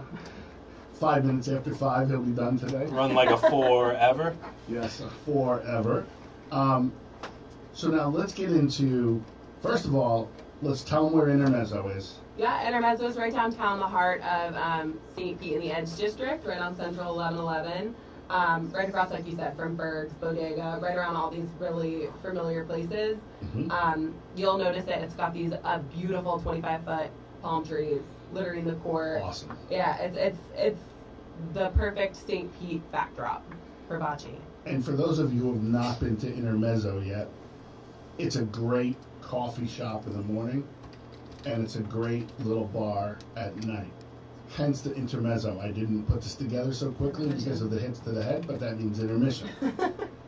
We're going to be doing a lot of events out there, tailgater style. So obviously we've got the bocce ball, but what we're also going to be doing is we're going to bring in our friends from Jeep, our friends from Mini Cooper, our friends from Harley Davidson, and we're going to do movie nights on the wall out there. Oh, awesome. So I sense a really cool Mini Cooper night with bocce ball. Gonna be a blast. Lots of fun stuff. But right now, pressing up against time, we have a league beginning. Yep, this Monday. This Monday at 6 p.m., our league starts off. American Bocce Company is, has this great league going, and my husband and I will be the territory managers. So it's a 7-week course, 6-week regular play, and then the 7th week is playoffs. greatest part is everyone comes to playoffs. We're going to have a winner and a loser circle. But it's a lot of fun. Games are 25 minutes or up to 12 points, whichever comes first. And teams will play, the leagues, they'll play 2 games a night. And there'll be prizes. We have Burnett as a sponsor, so there's going to be weekly prizes and then some pretty huge, awesome playoff prizes. I'm looking forward to it. Yeah, we are too. I'm watching a couple clips of the game here on the screen I got in front of me. TC, you're done, dude. Oh, you think? Oh, yeah.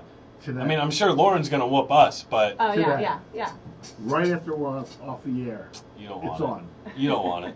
Run and run fast. Well, I can't run yet. I've seen you run when you could run, so do No, you whatever haven't. that is you do. No, you haven't. No, bring you that haven't. smack talk on Monday nights. Make Okay, sure it's that. walk fast away from me because I am going to whoop you. You know what? I've got Trey here. I'm going to pull Trey, our area manager, in right quick here. Just give him an idea of my skill set when it comes to bocce. Or lack thereof. Well, I'll put it to you this way. Tom is a good guy. Tom gets very competitive, and I've seen the look of You don't say. in his eye, and it was a little scary, not gonna lie. He did not take it easy on me. The first game we played, he whooped me. It was 10-0, and he finally, I was shedding some tears out on the court. He let me get 5 points, and then he put the juggernaut on me. But how many games did he get in before he actually played against you? Well, it was my first game, so you could say he was picking on the little guy, but I actually did take him the second game, and he got me the third game. But it was a good game, so definitely looking forward to coming out and playing their league. I can't wait. You know, I've seen Tom get competitive, but I haven't seen the look that you described in Tom's eyes yet, so maybe we'll get the flames firing up inside his eyeballs and everything. I can't wait. I'm going to have Tom wishing he never picked up the game. Oh, I'll tell you this. I had not played in probably 3 years, and the surfaces weren't treated as they would be before the games started. Blame it on the surfaces. Oh, no, I still won. But I'm looking forward to playing in a league where everything's squared away and there are some beers on the line. We're going to have some fun, guys. To everybody else out there in the audience, if you're in St. Pete on Monday nights and you want to hang out with a great group of people, this league is going to be a ball. Anybody can do it. I think Mike Rickard, the golf guy, can do it. I could be wrong. I think Jason can do it. I'm looking at Jason now. He's shaking his head at me. Jason not buying into this at all. Everybody, check it out on Facebook. Yeah, go to AmericanBocceCompany.com and you can sign up for a league. Leagues are 4 to 8 people. And if you're looking for a matchmaker, we can always help you out. If you guys maybe don't have 3 friends or, you know, a dentist or a barber you can call on, we can try and match you guys up with somebody that'll fit your criteria. So you're on. So you can play team-wise? So absolutely, yeah. Okay, so then you're going to be on my team when we play him and Trey. I don't know if you want that. I don't know if you guys can handle that. Trey, you hearing this? There's a challenge here. It's a challenge for sure. This challenge for this afternoon is getting better and better. Love it. Guys, you're listening to Tailgater University right here on AM 1040. I'm Tyler Bradley. He's TC. Don't go anywhere. Got lots of great talk coming up on the other side of the break, and don't change that dial. Stay on 1040 the rest of the day, because at 1 o'clock we'll be bringing you the Shrine Game pregame show, and the Shrine Game follows at 3 o'clock. So don't go anywhere. Big day ahead.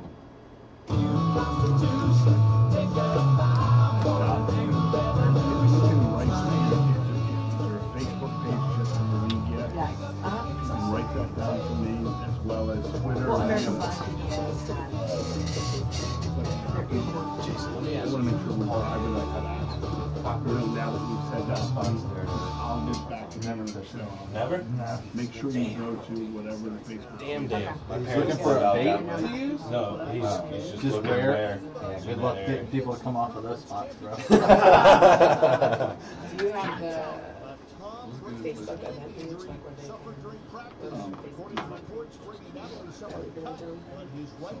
So this is where we have Nick. Nick, yeah. You guys covering a lot of UCF these days. National champs. Stopping the Spurs, 86-83. The Knicks knocked off the Jazz. The Nets upset the Heat. The Wiz down the Pistons. There's nobody UCF couldn't hang with this year. Facebook world. The Grizzlies mauled Sacramento 106-88. And on the ice, the Panthers got past the Vegas Hi, Nick. Golden Knights in overtime. Hey, this is Tyler with Tailgater University. How you doing? Good. We're coming back here in about 1 minute, so if I'm going to place you on hold, we'll get you right on. Thanks. Where'd that pen go? See, like, I turned the pot off there, but he's already punched on the air. So as soon as I turn his pot on, he's. Oh, you want me to write it down on the desk? Wait, because I'm not going to come off the I radio. got a piece of paper right here. Yeah. Right, just get him square with it. Good to meet you, man. He's wearing a shirt and everything. What is it? Trey, So what? it's American Bocce Company. Like Trey, what's Nick's last name? Delicati, I believe. Hold on. I can't get When you through. call him, confirm it. Well, he's already on the line, ready It's to a go. Bella Italian name. What did you say? Trey? Delicati, I believe is how you pronounce it. Indelicati, I'm sorry. I supposed it. Which knee am I kicking you on? Left one if you're being mean. Well, I've had 3 operations on the right one and just had one on the left. Awesome. Thank you guys so much. Good to go. Thanks so much. Sure, thank you. Appreciate it.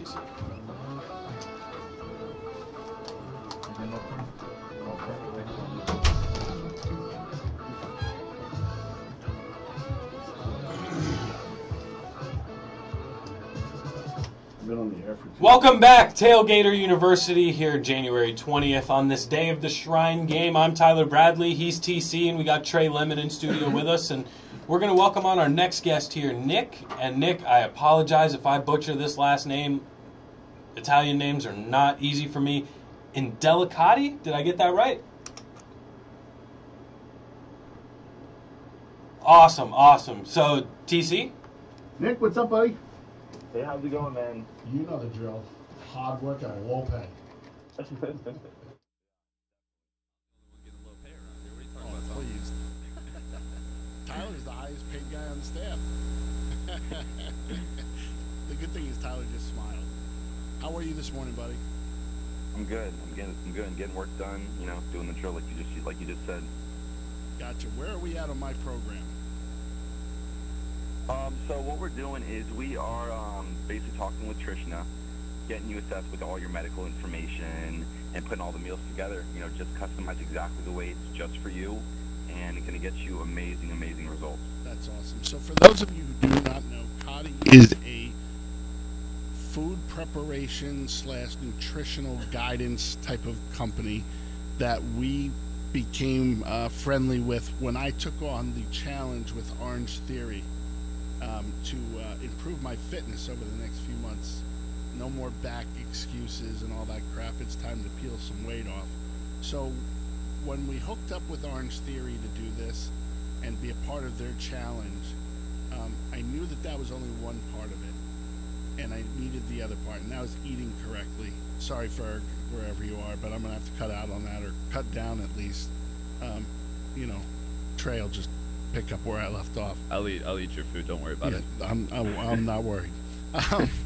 So we did a lot of homework, and Trey, thanks to him very much, came up with this Cotty program, and he reached out to Nick, and here we are today. So as we approach the 29th and the beginning of this weight loss / improve my health challenge, where I'm going to kick Jen's butt if she's listening out there anywhere, I wanted to have him come on and kind of explain to the listeners so they know exactly what I'm talking about every week when I report my results in. The difference with Cotty and some of the other folks out there, in terms of the quality of the results, the intellectual capital that goes into the programs, the ease of the programs, etc. So, Nick, let's start with the ease of the program. Tell me exactly, Joe Consumer comes to you, they want to lose some weight, they sit down, they go through the nutritional program. Walk me through this real quickly, how that works for them. Definitely. And thank you for having me on today. I really do appreciate it. So the way it works is Joe would come into the program. He would send in a medical assessment form. And that, just like you know, that medical assessment form contains a huge array of information from your blood work, blood type, diagnoses, drugs, and information about just height, weight, etc. And from there, we build meals specific to your needs.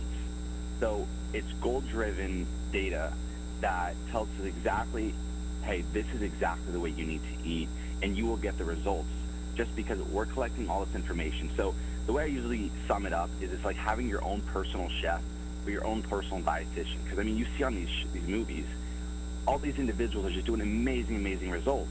And the reason we're able to do that is because they have a dietitian there and they have a chef there.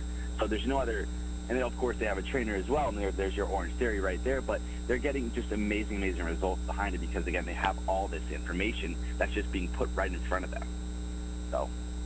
So it's pretty much just add water. So if someone like myself comes along and says, you know, I want to take the guesswork out of this. So they find a great partner for fitness, such as Orange Theory, and then they find a great partner such as you for the nutritional side. That only leaves one thing, and that's their will to succeed. So I'm laying it out on the line here on the radio to all the listeners, so I'd be real embarrassed if I didn't perform in this program. But I think if you really have it in your heart that you want to get your fitness to the next level, that you want to get your health to the next level, let's face it, we only check into this place once. Let's do it right. You know, Cotty is definitely somebody I'd endorse getting out and talking to them and seeing if they can put a program together that fits your lifestyle and your needs. I am so excited to start. Can't wait to talk to all the listeners every week about the results. You know, what's working, what's not working, how hard it is, how easy it is. I'm going to be really truthful about everything. You know, this is not some paid endorsement. This is real life, and we want to help our listeners. Every single week we're on the air here talking about tailgating and beer and having a good time. But at the end of the day, life's about balance. It's about the good and the fun and all that. But how do you live that to the most? And I believe nutrition's a big part of that. You balance enough beers in your left hand to equal out enough weight of the wings in your right hand. Definitely. Coming from the nutrition guru across the glass. Yeah, I mean, I do enjoy my IPAs. So, you know, like you have a balance, like you said. You know, you have a balance between both worlds. So I got news for you. Yeah. I'm going to get you hot and ready on some IPAs now. We do some IPAs around here. We're going to do some good coaching. Let's bring them down to Green Bench sometime. Yeah, we'll bring you to Green Bench or out to Crooked Thumb or to Masteries or. Well, we're just going to take them to all of them, don't you think? Yeah, may as well do it. Take them with a tour. You know what we'll do? All the beer I was going to drink, we'll make him drink. We'll redistribute it. Yeah, we're in redistribution over here. Him and Tyler. I was out last night. We were at Ferg's doing a charity event, and we were talking with the people from Reeling Freedom, which they're awesome, awesome people. They take veterans and first responders who've been through some challenging times out fishing every weekend of their lives. They're just great people, and they were sharing with us that they had done, you know, basically the keto diet, and we were laughing about the difference between what I was drinking last night, which was a beer, and the fact that they were having a tonic with Tito's in it. What's the difference there, buddy? So with beer, I mean, like, so you have 4 macronutrients. You have alcohol, surprisingly, so it actually gives you energy, macronutrients, protein, fats, and carbs. So with alcohol, it's really just fermented carbohydrates. So the idea behind that is you're taking in carbohydrates versus with the ketogenic diet, you're looking at about 80% fat in your diet and a very minimal amount of carbohydrates. So about 5% carbohydrates, 10, you can fluctuate between your protein and your carbs. But the idea behind it is that carbohydrates, I mean, they're our main source of energy, but when you ingest... Nick, you still there, buddy? So, sorry about that, I got disconnected.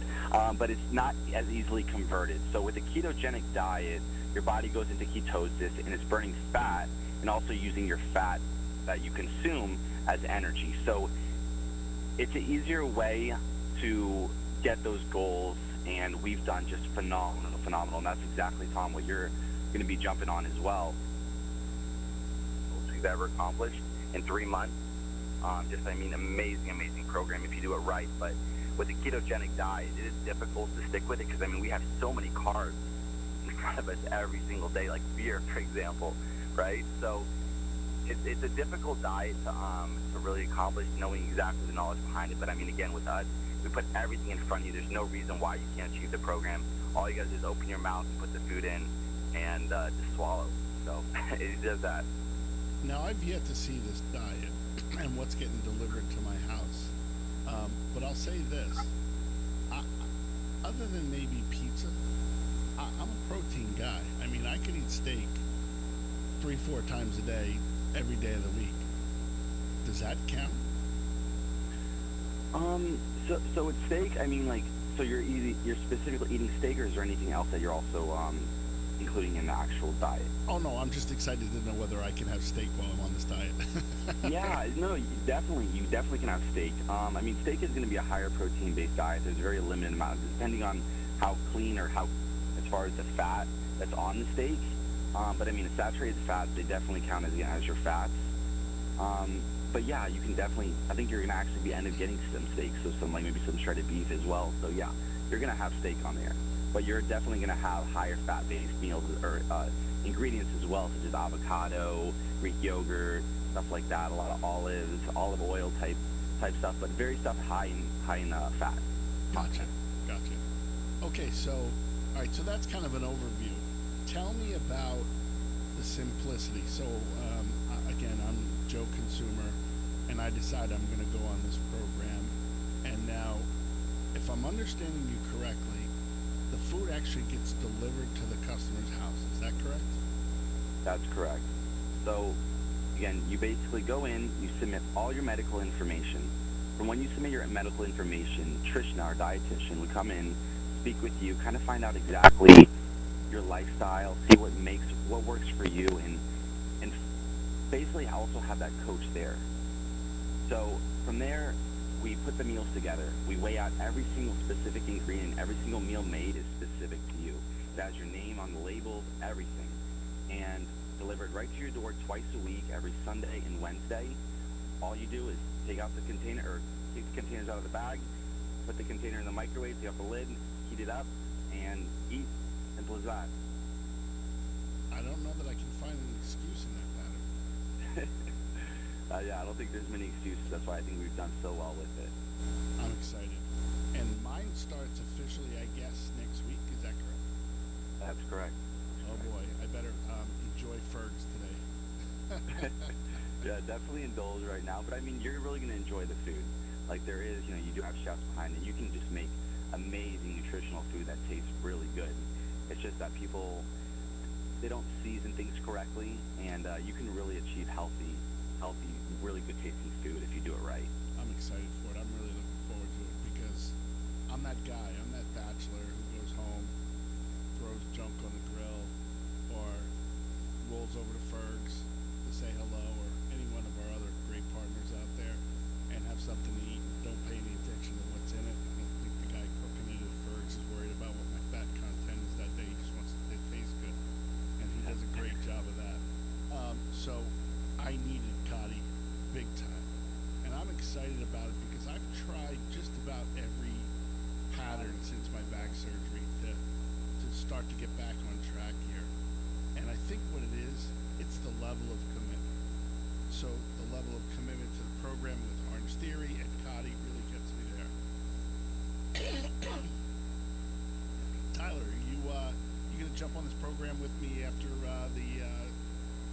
the hard work of getting your knee right is done? Absolutely. Just got to be able to do something more than walk right at this point. No doubt about it. No doubt about it. And Tyler to the right of me, and this is just interesting because I'm sitting Trey's to the right of you. Trey's to the right of me. Dude, I work Tyler's with you to the every left day. of me. You both work with me every day. Easy now. So, Nick, you've met Trey. Let's not get sensitive about names over here. Lord knows you call me other things. This dude could probably put down 8,000 calories a day and never gain an ounce. I think his scalp lost weight yesterday. It's unbelievable with this dude. Tell me, how does that happen? How does it happen that three guys here, all athletes at one point or another in their lives, all have such different physiques? Is it genes? Is it chemistry? Is it what What is it? Yeah, I mean, it's really a mixture of things. I mean, you have genes that come into play. You also have your age that comes into play. Certain, like, testosterone hormones impact you differently at different stages of your life. But it also deals with, you know, like, your tendencies and how often you eat, what types of foods do you eat. Without knowing on top of my head, I mean, like, Trey, what are some of the foods you eat? Do you typically eat, like, go out? Like, what is your typical diet? Well, the left side of the menu. Well, I'll put it to you this way. We went to Ferg's last week, and we were hanging out with Will Law, and I put down a full Italian sub, the side of chips that came with it, a house salad, and 5 chicken tenders. And how often do you eat? Do you eat, like, pretty much regularly, every 3 hours? Do you stuff everything in with once a day? No, he eats for 3 hours. Okay, wow. I eat as often as Tom will let me. He often gets mad because we have to stop to get food because it's about like an hour and a half after lunch. I'm like, hey man, I'm hungry again. You know, I don't know if Nick, if you have kids or not. You know how with your kids, you're driving down the road and you're like 10 minutes down the road and they go, I gotta go to the bathroom, Daddy. It's not that way with Trey. It's I gotta eat. Like he gets like hangry if he hasn't eaten. He just like gets this irritable set to him. It's unbelievable. So the good thing is that he joined Tailgater University and is thriving in that position. The bad news for him is that we're now on this sidekick of getting healthy in addition to our tailgating lifestyle. And I'm not sure he knows what to do with himself just yet. We'll see what happens. He might gain like an extra 20 pounds or something, and then he'll be run into the program. Nick, save me. Listen, Nick, I'm gonna need you to help me build some muscle, man. I know, yeah, we could definitely do that. We do have like muscle programs as well to actually get you beefed up more and so forth, do a whole assessment, all that. Beast mode. Yeah. Now, Nick, if you got someone that's traveling a lot for work or just that's just how their life is, they're constantly on the move, how is it possible for them to stay on this program? So that is a little more of a difficult situation that we're working with right now. Ideally, it's going to be where we can actually ship the food to wherever location you are at the current time, because we have had issues where they're busy people, of course, that's the typical people that are on the program, and they may not have instances where they can receive, they're in New Jersey that typical week, so we'd have to put it on hold. But then what would happen is that we are with you every step of the way. So if there's for some reason that you're not in town a specific week, and you of course have to bring food, you have to eat your own food elsewhere, we make sure that there is actually a written meal plan written up for you that tells you exactly what are the best types of foods that you can eat while you go out. So our name's behind the line, and we want to ensure that you're getting the best possible results, even when you're not eating our food. And that's basically all complimentary. So we don't charge you that week for not, that's just us making sure that you're staying on track with everything. But even when you get off the program as well, we also still want to keep up with you, and we still check in with you and to make sure, hey, how are you doing? Are you still, doing well with this? So we do really good in that avenue, but right now, it only comes down to where it's shipped to your door. So if someone leaves, unfortunately, they would have to eat elsewhere. But again, we give you the guidance behind it. But you would, in my case, I leave the house pretty early in the morning and don't get home typically till real late. I can bring my food with me, right? Yeah, definitely. But I'm like, if you leave out of town for that specific week or for 2 weeks, whatever it may be, then yeah, that instance where you'd have to put it on hold until we figure out the issue with actually shipping it across the country and so forth. Yeah, that's one of the things that I've really sensed from working with you up until now, and we're just getting started, I know. But it's very much a teamwork approach at CODI. They understand what real life is, whereas some of these other folks we talked to didn't quite have that grasp on things as much as I'd love to be a fitness guy 24/7, 365. Life gets in the way of that. So a CODI program that really, in my opinion, gives me more time to do the things that matter to me, whether it's family or work or tailgaters or whatever the case may be, because I'm not preparing the foods, is a huge win for me. Definitely life-changing. No doubt about it. Well, listen, we appreciate you coming on the air today, talking us through exactly what I'll be going through. We'll open up the phones next time you are on the air, and you can answer some questions, not just about what's going on with my program, but some questions from our listeners about how they can help, We're going to lean on you as time goes on, to advise us. In the meantime, for the listeners that are listening out there today, Nick, how can they find you? What's the Facebook stuff? Yada yada. Definitely. So if you go to the website, it's going to be livecati, so livecati.com. It gives all the information on there. We have someone that's on support, so you can message them directly right there. They'll respond within about 5 minutes or so. You can go to our Facebook page, same exact thing, Live Cotty. You go to our Instagram, which is all the pictures, Facebook, same thing as well. And you can kind of see the whole culture behind the company. So very strong emphasis on nutrition, family, just really, really strong culture, and we care about you and making sure that you're doing the best possible from this program. Awesome. Thanks so much for joining us today, and we'll see you on down the road. All right. Thank you so much. Have a great day, guys. Pretty much laid it all out there, and I tell you what, TC, once I can start running again and actually being a little more physically active, I'll be right there on that program with you, brother. It's awesome. It's awesome. It is. It is. So we're going to hit a quick break here. We got to come back on the other side. You're listening to Tailgater University right here on AM 1040. I'm Tyler Bradley. He's TC. Trey Lemon in studio with us. Don't go anywhere. We'll be back. The Rock Riley Show. No, you're not going to come up with you on the air right now. Oh, I'll shut that up. Okay. Cool. I couldn't figure out what you were saying. Were you saying break? Right. Yeah. Yeah, I didn't know how much time we had. Yeah. Usually. Yeah. No, if it's a hard break, I'll count you down. If it's a floating break, I'll wait till we kind of have to.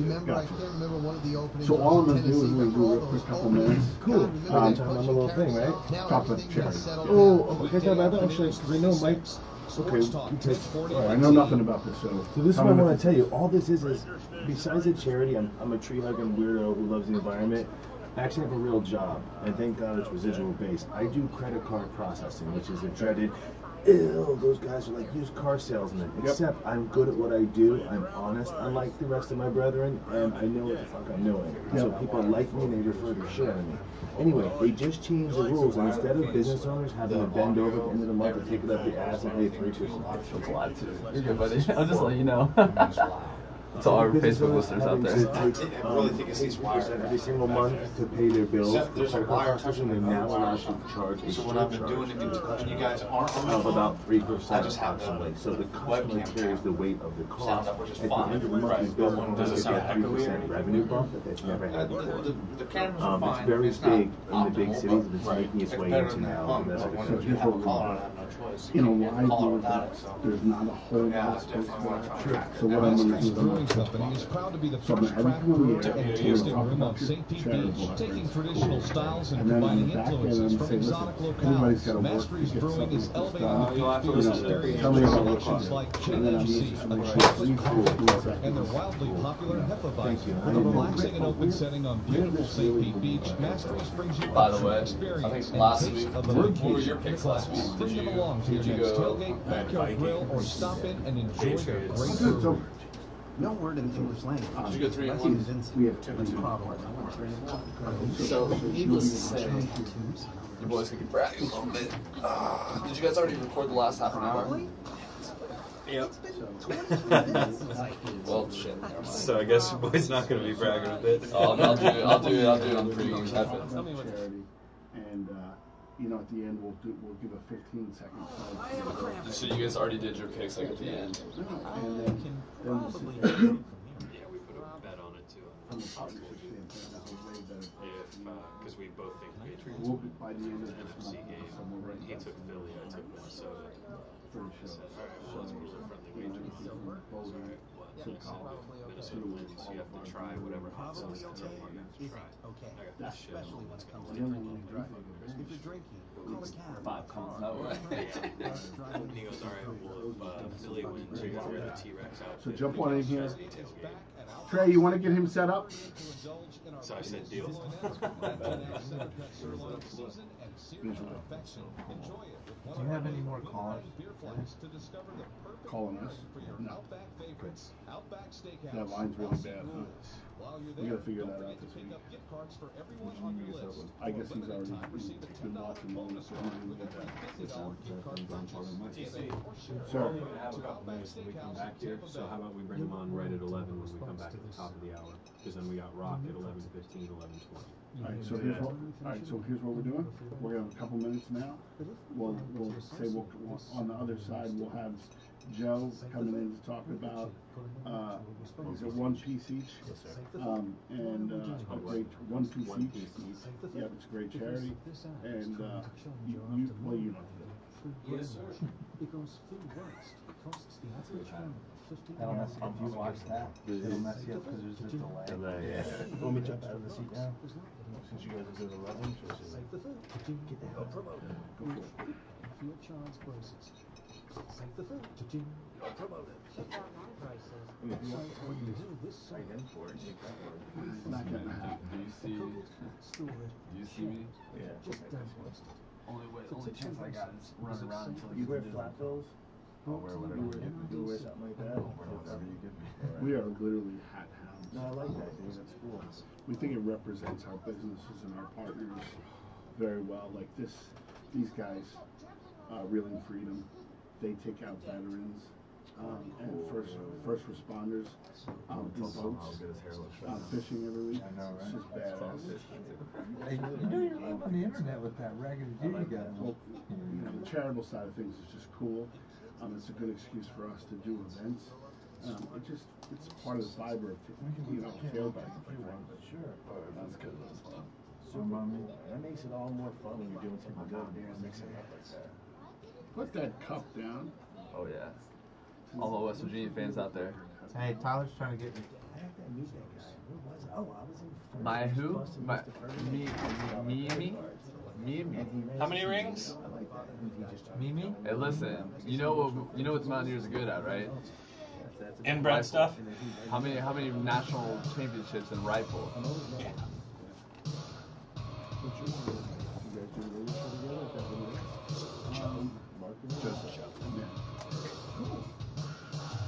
Welcome back, Tailgater University, right here on AM 1040. I'm Tyler Bradley. Got TC and Trey Lemon in studio with me. And guys, we got a quick segment here before we have a break that we are forced to hit at the top of the hour. But we'll have Joe from One Piece Each coming on next.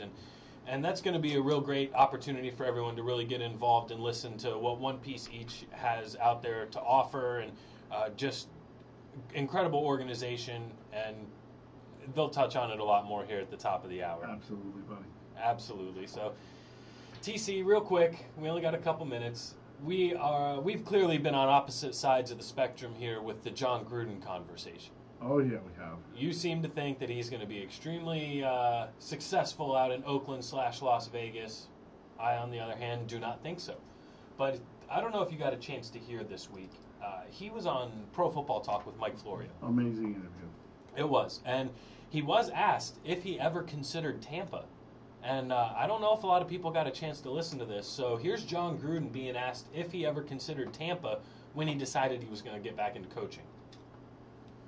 The Raiders, after they made a coaching change, that was the time that I decided to take a shot at it. And over the years, I've really respected this Oakland organization. I've said that before. I never really wanted to leave. I was traded in the middle of the night. I was raised here by the people in the black hole. I had a son here, and when Mark Davis called me and asked me if I would come back.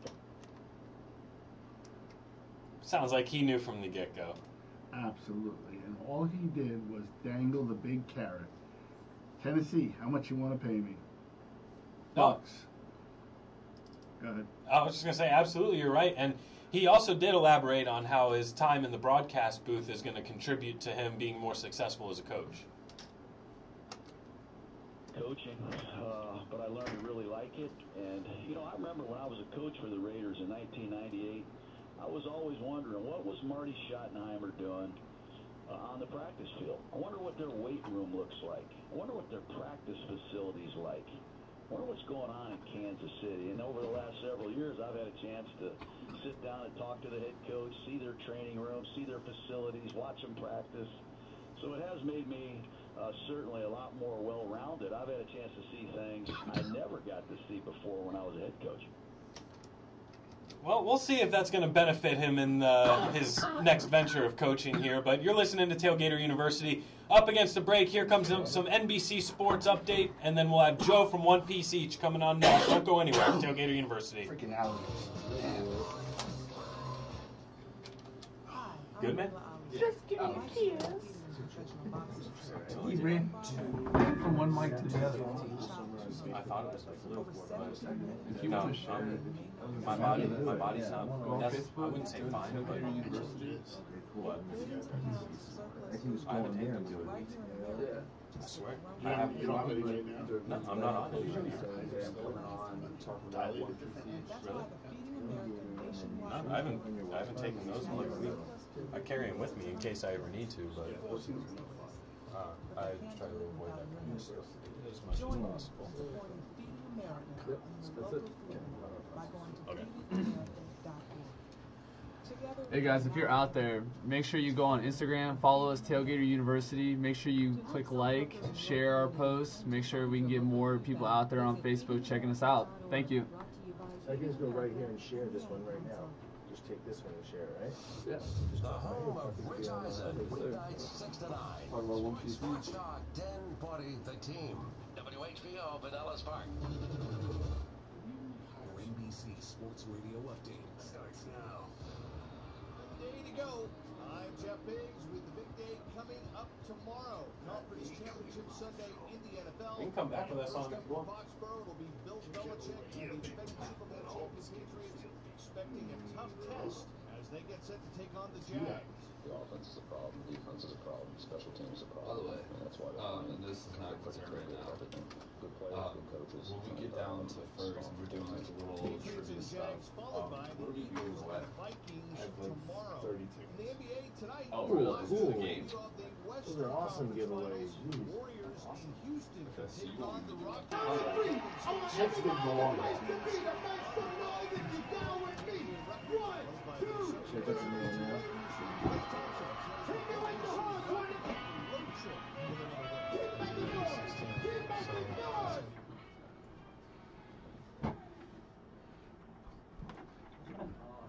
Oh, we're going jacket. The first guy to wear a jacket on the show. Shut up, really? Nah. Yeah. I gotta take it off now. You jinx me. Oh man, you gotta leave it on now. Make a statement. Roll as you see it.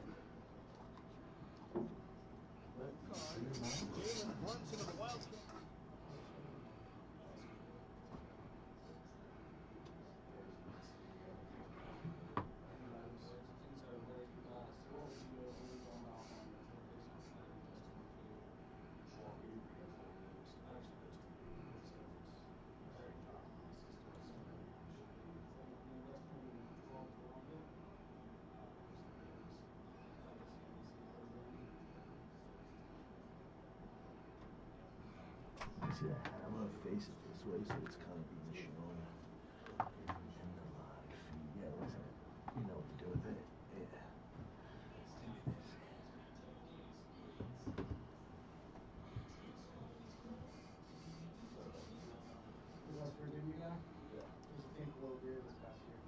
Before or after this thing, you guys snapped it out?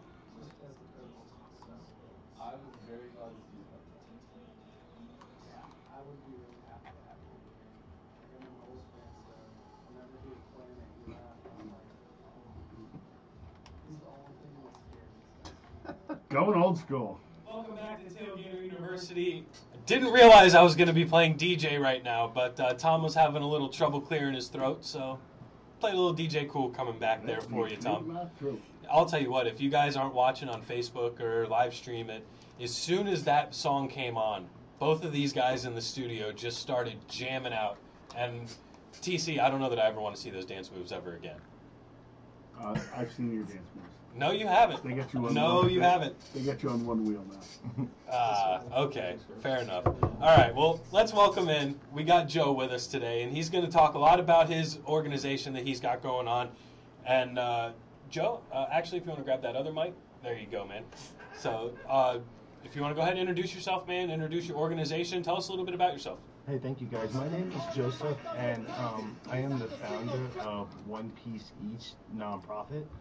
And basically what One Piece Each was, it was born out of the frustrations of people enjoying the local beaches and areas of Florida and just walking by litter that was washing up on the shore and not doing anything about it. And so we started our organization, and basically we started to have people clean up in different areas of the world. South Africa, Montreal, it didn't matter. And they would post and tag to our page the hashtag, the number 1, then peace, P-I-E-C-E, then each, E-A-C-H, hashtag One Piece Each. From that campaign, we started to start working with local schools through Keep Pinellas Beautiful and Keep Tampa Beautiful here in the Tampa Bay area, educating kids about water runoff, recycling, and environmental issues. A couple more things we do is we work with business owners who are using single-use plastics which damage the environment, and we're getting them to switch to corn-based or plant-based compostable biodegradable items that are a lot more gentle on the environment. This new year we rolled out some exciting new campaigns. One is a free cup of coffee for a bucket of litter filled. We have coffee houses all over the country, even as far as Hawaii, that are going to have One Piece Each buckets out front of their establishment. And if somebody grabs a bucket, picks up a whole bucket of litter, and just post it to social media, they're going to be able to come on in for a free cup of coffee, which is really exciting. Well, that's cool, because you know I love my coffee. Yes, sir. And sitting here with you, it pops to my mind, and we're going to have to make this introduction, and this is part of really what Tailgaters is. We have a dear friend, Ryan Jordan, who runs the downtown St. Pete half marathon every year. In fact, this was the first year. It was a huge, huge success. And his goal is exactly the same as yours. So he wants to get it to the point where his whole road race, nothing is plastic.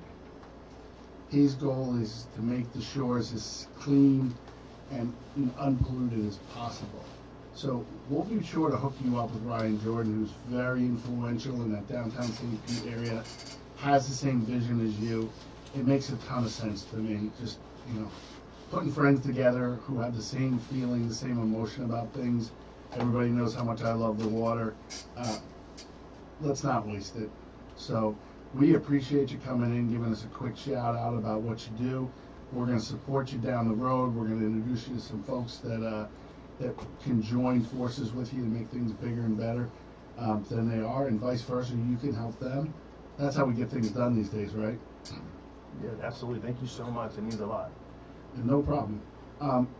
We kind of bumped into each other because of a Fergs relationship, and you were in there, and I always admire an aggressive businessman. So on the business side, my understanding is, and we'll get into this a little further down the road, you're with this company, I think it's called WorldPay? Sure, I do credit card processing through Coverall Consulting. WorldPay Global are just a few of my affiliates, and yes, sir, that's what I do. And so basically, I help business owners who are spending too much to accept credit cards every month.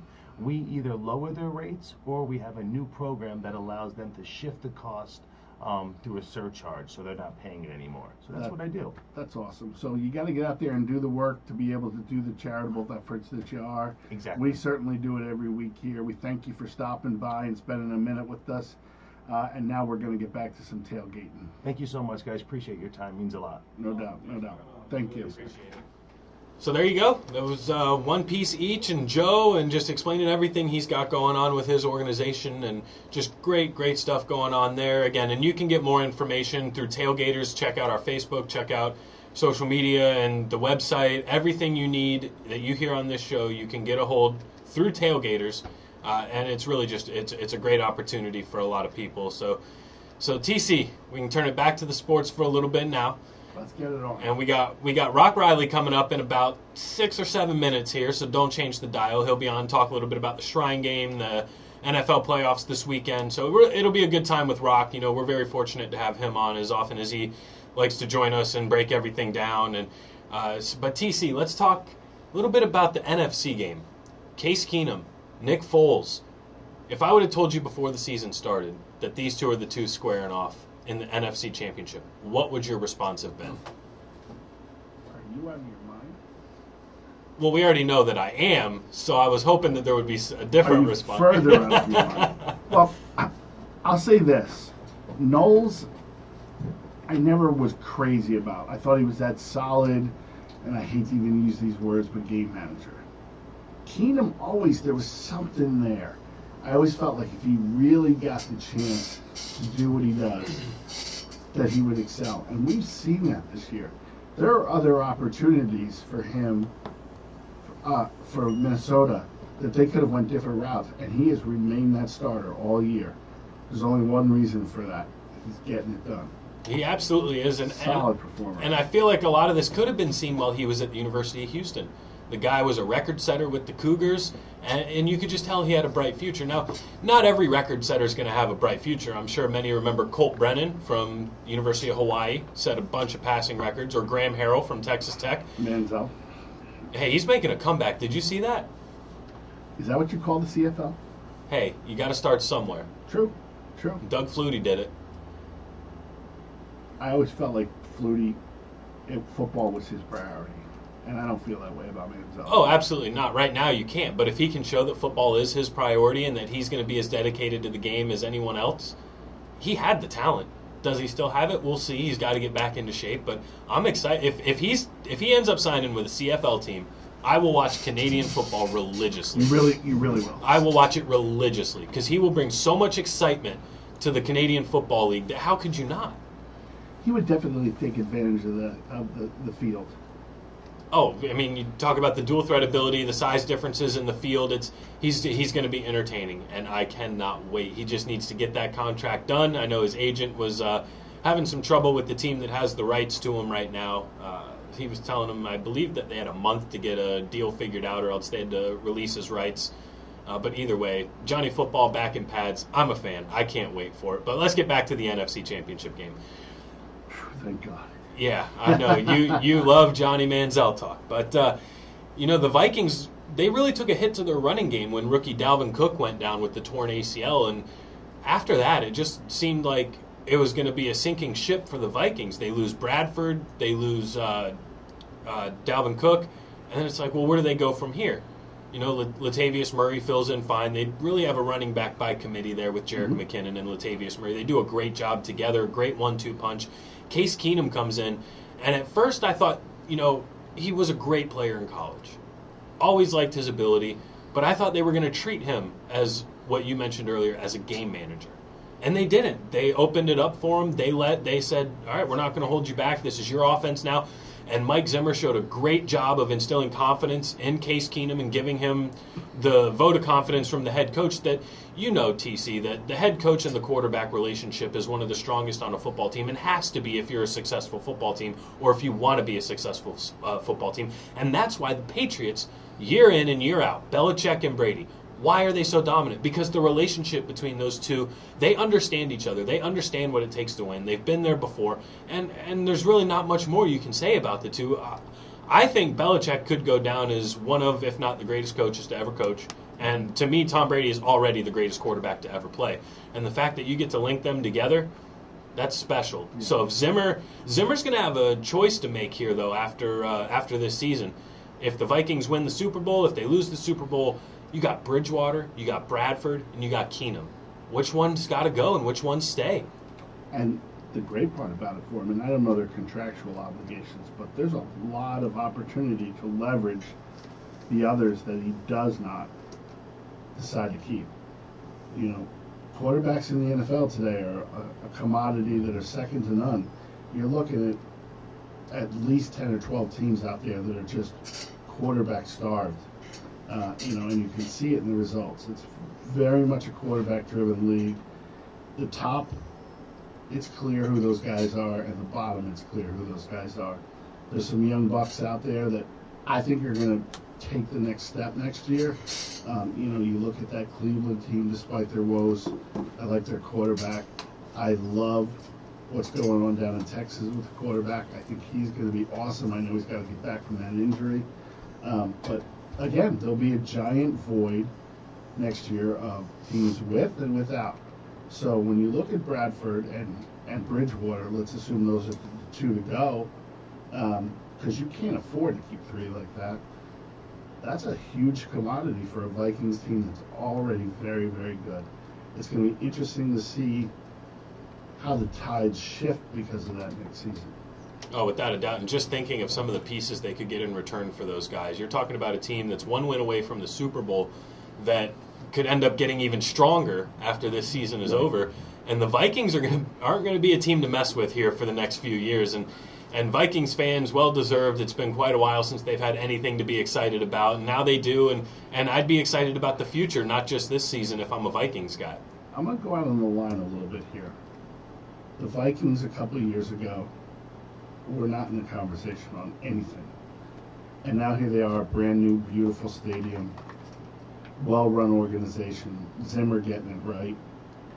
There's a team moving from L.A. to Nevada, Las Vegas, that I feel like will have that same momentum and probably start with much better players than Minnesota did a few years ago. I know I'm going to keep going back to you on this because I believe what Gruden's going to do in Vegas is it might be the challenge of the dynasty here in the AFC. I think the money that's going to run through that city to support that team is going to be crazy, which makes me think of the New York Yankees. Yankees can buy every player they want. No kidding. And look at that lineup they just bought. Exactly. Wow. I think this Vegas team is going to be the same thing. I think it's going to become a point of destination for people to go see a Raiders game in Vegas. I think it's going to bring business back to that city. We talk about what Chucky's getting paid. He's getting paid to coach about $5 million a year, and he's getting paid about $5 million of that because he's Chucky, and he's going to be in Vegas on every billboard, on every sign. You will not forget that he's the coach there. And that's a huge marketing branding value. If they don't make the playoffs in the first 3 or 4 years, people might want to forget that he's the coach there, though. Maybe. But here's what's going to happen. That's not going to be the case, first of all. Love your confidence in John Gruden. I think before Gruden even puts the headset on for one game, it's a good team. It's a decent team. Tough year with injuries and stuff this year. That's not going to happen 3 years in a row. It's been 2 years in a row. The distraction, and I firmly believe the Marshawn Lynch experiment was a distraction, put to bay a little bit, because Chucky's not going for that. Just about that action, boss. Yep, it's gonna be a good team. I really believe it. Now, listen, I'm an AFC guy. I'm a Patriots guy. I'd rather see them go, 6-10, but I don't think that's going to be the case. And I think it's really going to help the city of Las Vegas. You could be right. Guys, you're listening to Tailgater University right here on AM 1040. I'm Tyler Bradley. He's TC. On the other side of this break, we're going to have Rock Riley on, host of the Rock Riley Show on this very station, Monday through Friday, 3 to 6. He's going to talk a little bit about the Shrine game this afternoon, the AFC and NFC championships this weekend, and just sports all around. Great guy. Maybe he'll give us a tailgating story or two, but you don't want to change that dial. You want to stay right here. This is Tailgater University. Thanks, man. That was No worries. really awesome. I really appreciate that. No worries. First experience with doing something like that ever. That was really cool. Thanks. Really cool. Do you wear regular hats or visors? I wear all the regular hats. Good, Yeah, good. I collect hats too. So. You guys? What up? Finally warm enough today to wear a visor. Dude, it's just nice. I felt that in the morning it was a lot warmer, man. It was just nice. Yeah. Not to be freezing my We're back toothpaste to off. normal winter weather now. That's what I'm talking about. Yeah, over that cold stuff. Yeah, in case you know any business owners, here's information on that program. If you know anybody that accepts credit cards, Being a fisherman, man, that kind of stuff's really important. oh, it's good for them because your guys aren't going to say shit. So if they pay with credit card and not cash, say it's a $700 trip, Right. instead of you guys being stuck paying 3 times 7, $21 your credit card, you add a $21 surcharge to the customer and they pay it. And they're not going to say nothing. Yeah. And think about how much that adds up Yeah. at the end of the month. It's a huge thing. Hundreds, sometimes thousands. Definitely. So it's good for any business, whether they're web-based or just a restaurant or a coffee house or a fisherman taking on his phone. We can do all that stuff. We've only been in business a year, and things are going great. That's what you so, do, you fish? Yeah, man. That's cool, man. Well, we got the fishing show. We have a broadcast company. Oh we do all- gosh, that's so rad. Yeah. Cool. Like, I can't wait to get hooked up with you guys and keep in touch with you guys. And For sure, man. I can I have a pretty good network. Do you have your own card, or is this It's it right here? on the front. This Yeah, is that's the card. me. Okay. So do me. What's your first name? Jason. Later on, just shoot me a text. Say Jason from the show. I'll For lock sure, I you will. in. Yeah, man. I'm gonna head out of here, man. Absolutely. I'll see you at St. Pete. I'm going down that way. Yeah. Yeah. So what was What's the deal with him? Because I felt bad because I didn't know that you had some kind of arrangement with this. Oh, he's gonna work with me and he's gonna network. This is how it works. And see, most guys in my business, they try to get everybody what they can and give them nothing. With me, there's so much profit margin that if somebody leads me to a deal, I don't just give them $100 and say, "See you later, ass." No, I say, "Hey, man," I give them a monthly residual off the account. And that's all it is. So if you send me business, every month you get a Google Wallet notification from me on the 4th. Joseph Cover sending $160, and every month it fluctuates depending on how much volume. But that's what I do. And But that's you're how I not do it. engaged in sponsoring his show or any of that stuff. Oh, nothing like that. No, I haven't done nothing. This was just me getting in the car, hang out, and see everybody, and just this was more than I expected. I didn't expect really any of this. I thought he might have had me on for a couple minutes, but I didn't expect to talk about one piece each. That was amazing. Like I would much rather talk about this. This is my passion. This is just what fuels it. Gotcha. But I just Well, we enjoyed having you here. Awesome. I'll see you later, man. Yeah, I we'll really be there. appreciate you guys. I'm racing down to get back on the air. All right, man. I'm going from the hot box to the cold box. It won't be too bad today, though. I think I think it's going to be all right. Yeah. It's good. All right, I'm excited about that. drive safe. Thanks, man.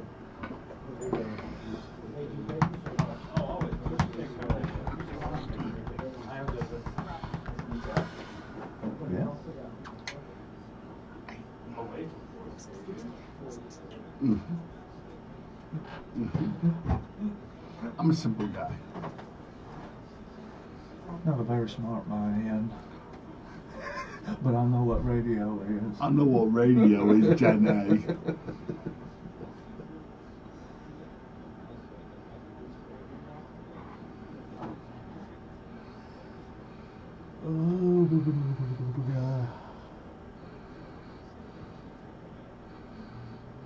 Tell me you guys heading out here to go back down there?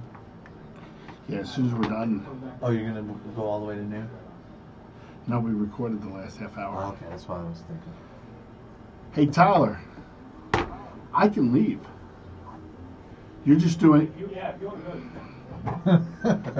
Well, no, I should probably close out the show. Oh, I can't. We've already closed out.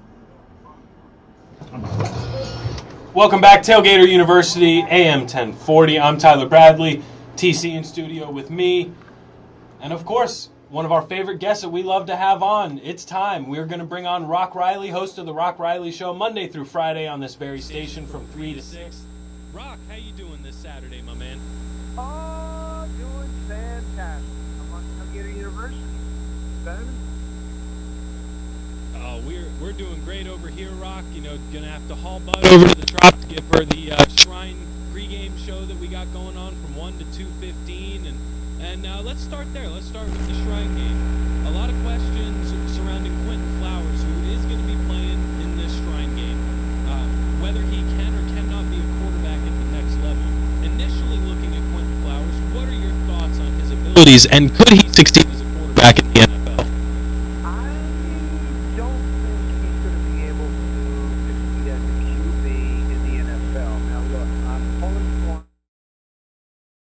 Great young man, but at the NFL level, I think with his size, and I know size shouldn't matter, and we had a guy come up yesterday say, hey, Doug Flutie, wasn't he around the size of Quentin Flowers? He made it. Yeah, he's the exception. Now, I stood next to Quentin Flowers, and I don't know what they list him at, 5'11", 6 foot. To be honest with you, it's probably about 5'9", maybe 5'10". So I think as a specialty guy in an offense, whether it's a wildcat, whether it's some type of formation, also a return man, then he's got a shot because he has what you can't teach. He makes defenders miss. I don't care what level it is. And he's got the speed. He's just got that awareness. So I think that really, and he did practice taking some punts this week at the East-West Shrine practices. Maybe he'll get a shot to do that today. That would be awesome, and would love to see him be taking some snaps. But looking at his build, you know, he's a little skinnier than some NFL running backs. To me, he's built more like a receiver. We saw Braxton Miller, after he left Ohio State, transition to a slot receiver for the Houston Texans. Do you think slot receiver would really be a good fit for someone like Flowers? Because let's face it, Rock, in terms of the AAC and heck, even Division I football, Quentin Flowers is fast. That guy can move. He's athletic. He's athletic as anybody out there in college football. So maybe a little too tiny build-wise to play running back, but like you were talking about as a punt returner, kick returner, but what kind of impact do you think he could have as a slot receiver? He's a slot receiver, and I'll tell you what, Tyler, looks can be deceiving. He may look like he's a little on the skinnier side. Believe it or not, he is built like a brick, you know what, seriously. And there were times this year where he's going out of bounds, and he actually lowers shoulder pad and boom, nailing like these defenders, taking that extra hit, and he's strong. He's stronger than you think. He's a little thicker than you think. So I think that he could be used as a running back, but also no. That would be good. That would be good. The only thing is, remember, this is the highest level at the NFL, and there are slot receivers that are the best at being slot receivers in the world, and this is all they've done. And here you are now going to the NFL, and you're trying to learn a new position. It's tough. It's tough. The odds are going to be against them, but I wouldn't bet against them. Without a doubt, I don't know that I could bet against Quentin Flowers either. Looking at the career he had at USF was just unbelievable, and you can make an argument that he's the greatest bull to ever don a USF uniform. But we're talking to Rock Riley, host of the Rock Riley Show here on Sports Talk Florida, Monday through Friday, 3 to 6. Rock, let's talk about another USF Bull. I know you did the pre- and post-game show for the USF Bulls this year, and running back Dearness Johnson, what did you like about watching him play this year? He has the ability to break it open. He also can lower his pad and get that short yardage situation. You know what? The Bulls have had some success with some running backs heading to the NFL. Look what Marlon Mack has been able to do. So he's going to play. He's going to play somewhere on Sundays. Mark that down. I think he's going to get drafted. I'd be surprised if he did. If not, he'll be signed as an undrafted free agent. I'd have to agree with you on that as well, Rock. Dearness Johnson's a special talent. It's for Bulls fans, they're very fortunate that they got to watch him play, but I feel like he's one of those backs that we could have seen at one of these quote-unquote Power 5 schools that everyone wants to make the big fuss of difference in talent. That's not always the case. And we've touched on it. The Power 5 and Group of 5 are terms that aren't NCAA affiliated. It's terms that the media and fans made up to try to distinguish the difference in talent among the several conferences. But even that doesn't do it justice, because there's guys on some of these Group of 5 teams that could easily play in the Power 5. And because we're going to be up against a break here in just a minute, I want to get some quick thoughts on the conference championship games this weekend. Minnesota and Philly. Who would have expected Case Keenum and Nick Foles to be the two quarterbacks playing and squaring off for the NFC Championship? And what do you think going into this game? Who do you like? I like, I know you don't have a good defense, but I like the Vikings. They're feeling it right now. Their defense is so good. I just watched an interview with their coach, Zimmer. They're having a lot of fun. Case Keenum said all the situations that he's been in have prepared him for this day. He's ready. I'm going with the Vikings. All right, and then real quick, we got about a minute to go. AFC, Tom Brady with the ailing hand. Is that going to be a factor against the Jacksonville Jaguars? And can Jacksonville continue the dream season? It's going to be hard. I'll tell you what, though. We found out this morning that it was actually his thumb. When he got hit, it was Burkhead, the running back, that hit him, and blood was gushing, and it stitches on the thumb. So weather's not going to be a factor in either game. It's not going to be that cold. 40 degrees up in New England, 47 in Philly. You know what, Tyler? Because of that, I am actually going to upset the Jacksonville Jaguars. Oh, there you have it. Rock's going to take the upset, and the Jags going to the Super Bowl. Rock, I want to thank you so much for taking some time out of your Saturday to join us here on Tailgater University. Awesome. Love to hear it, Rock. Love to hear it. Guys, don't go anywhere. On the other side of the break, heavy half hour of sports. TC and I are going to talk a lot about these championship games and just sports in general, so you don't want to go anywhere. I'm Tyler Bradley. He's TC. This is Tailgater University. Wow.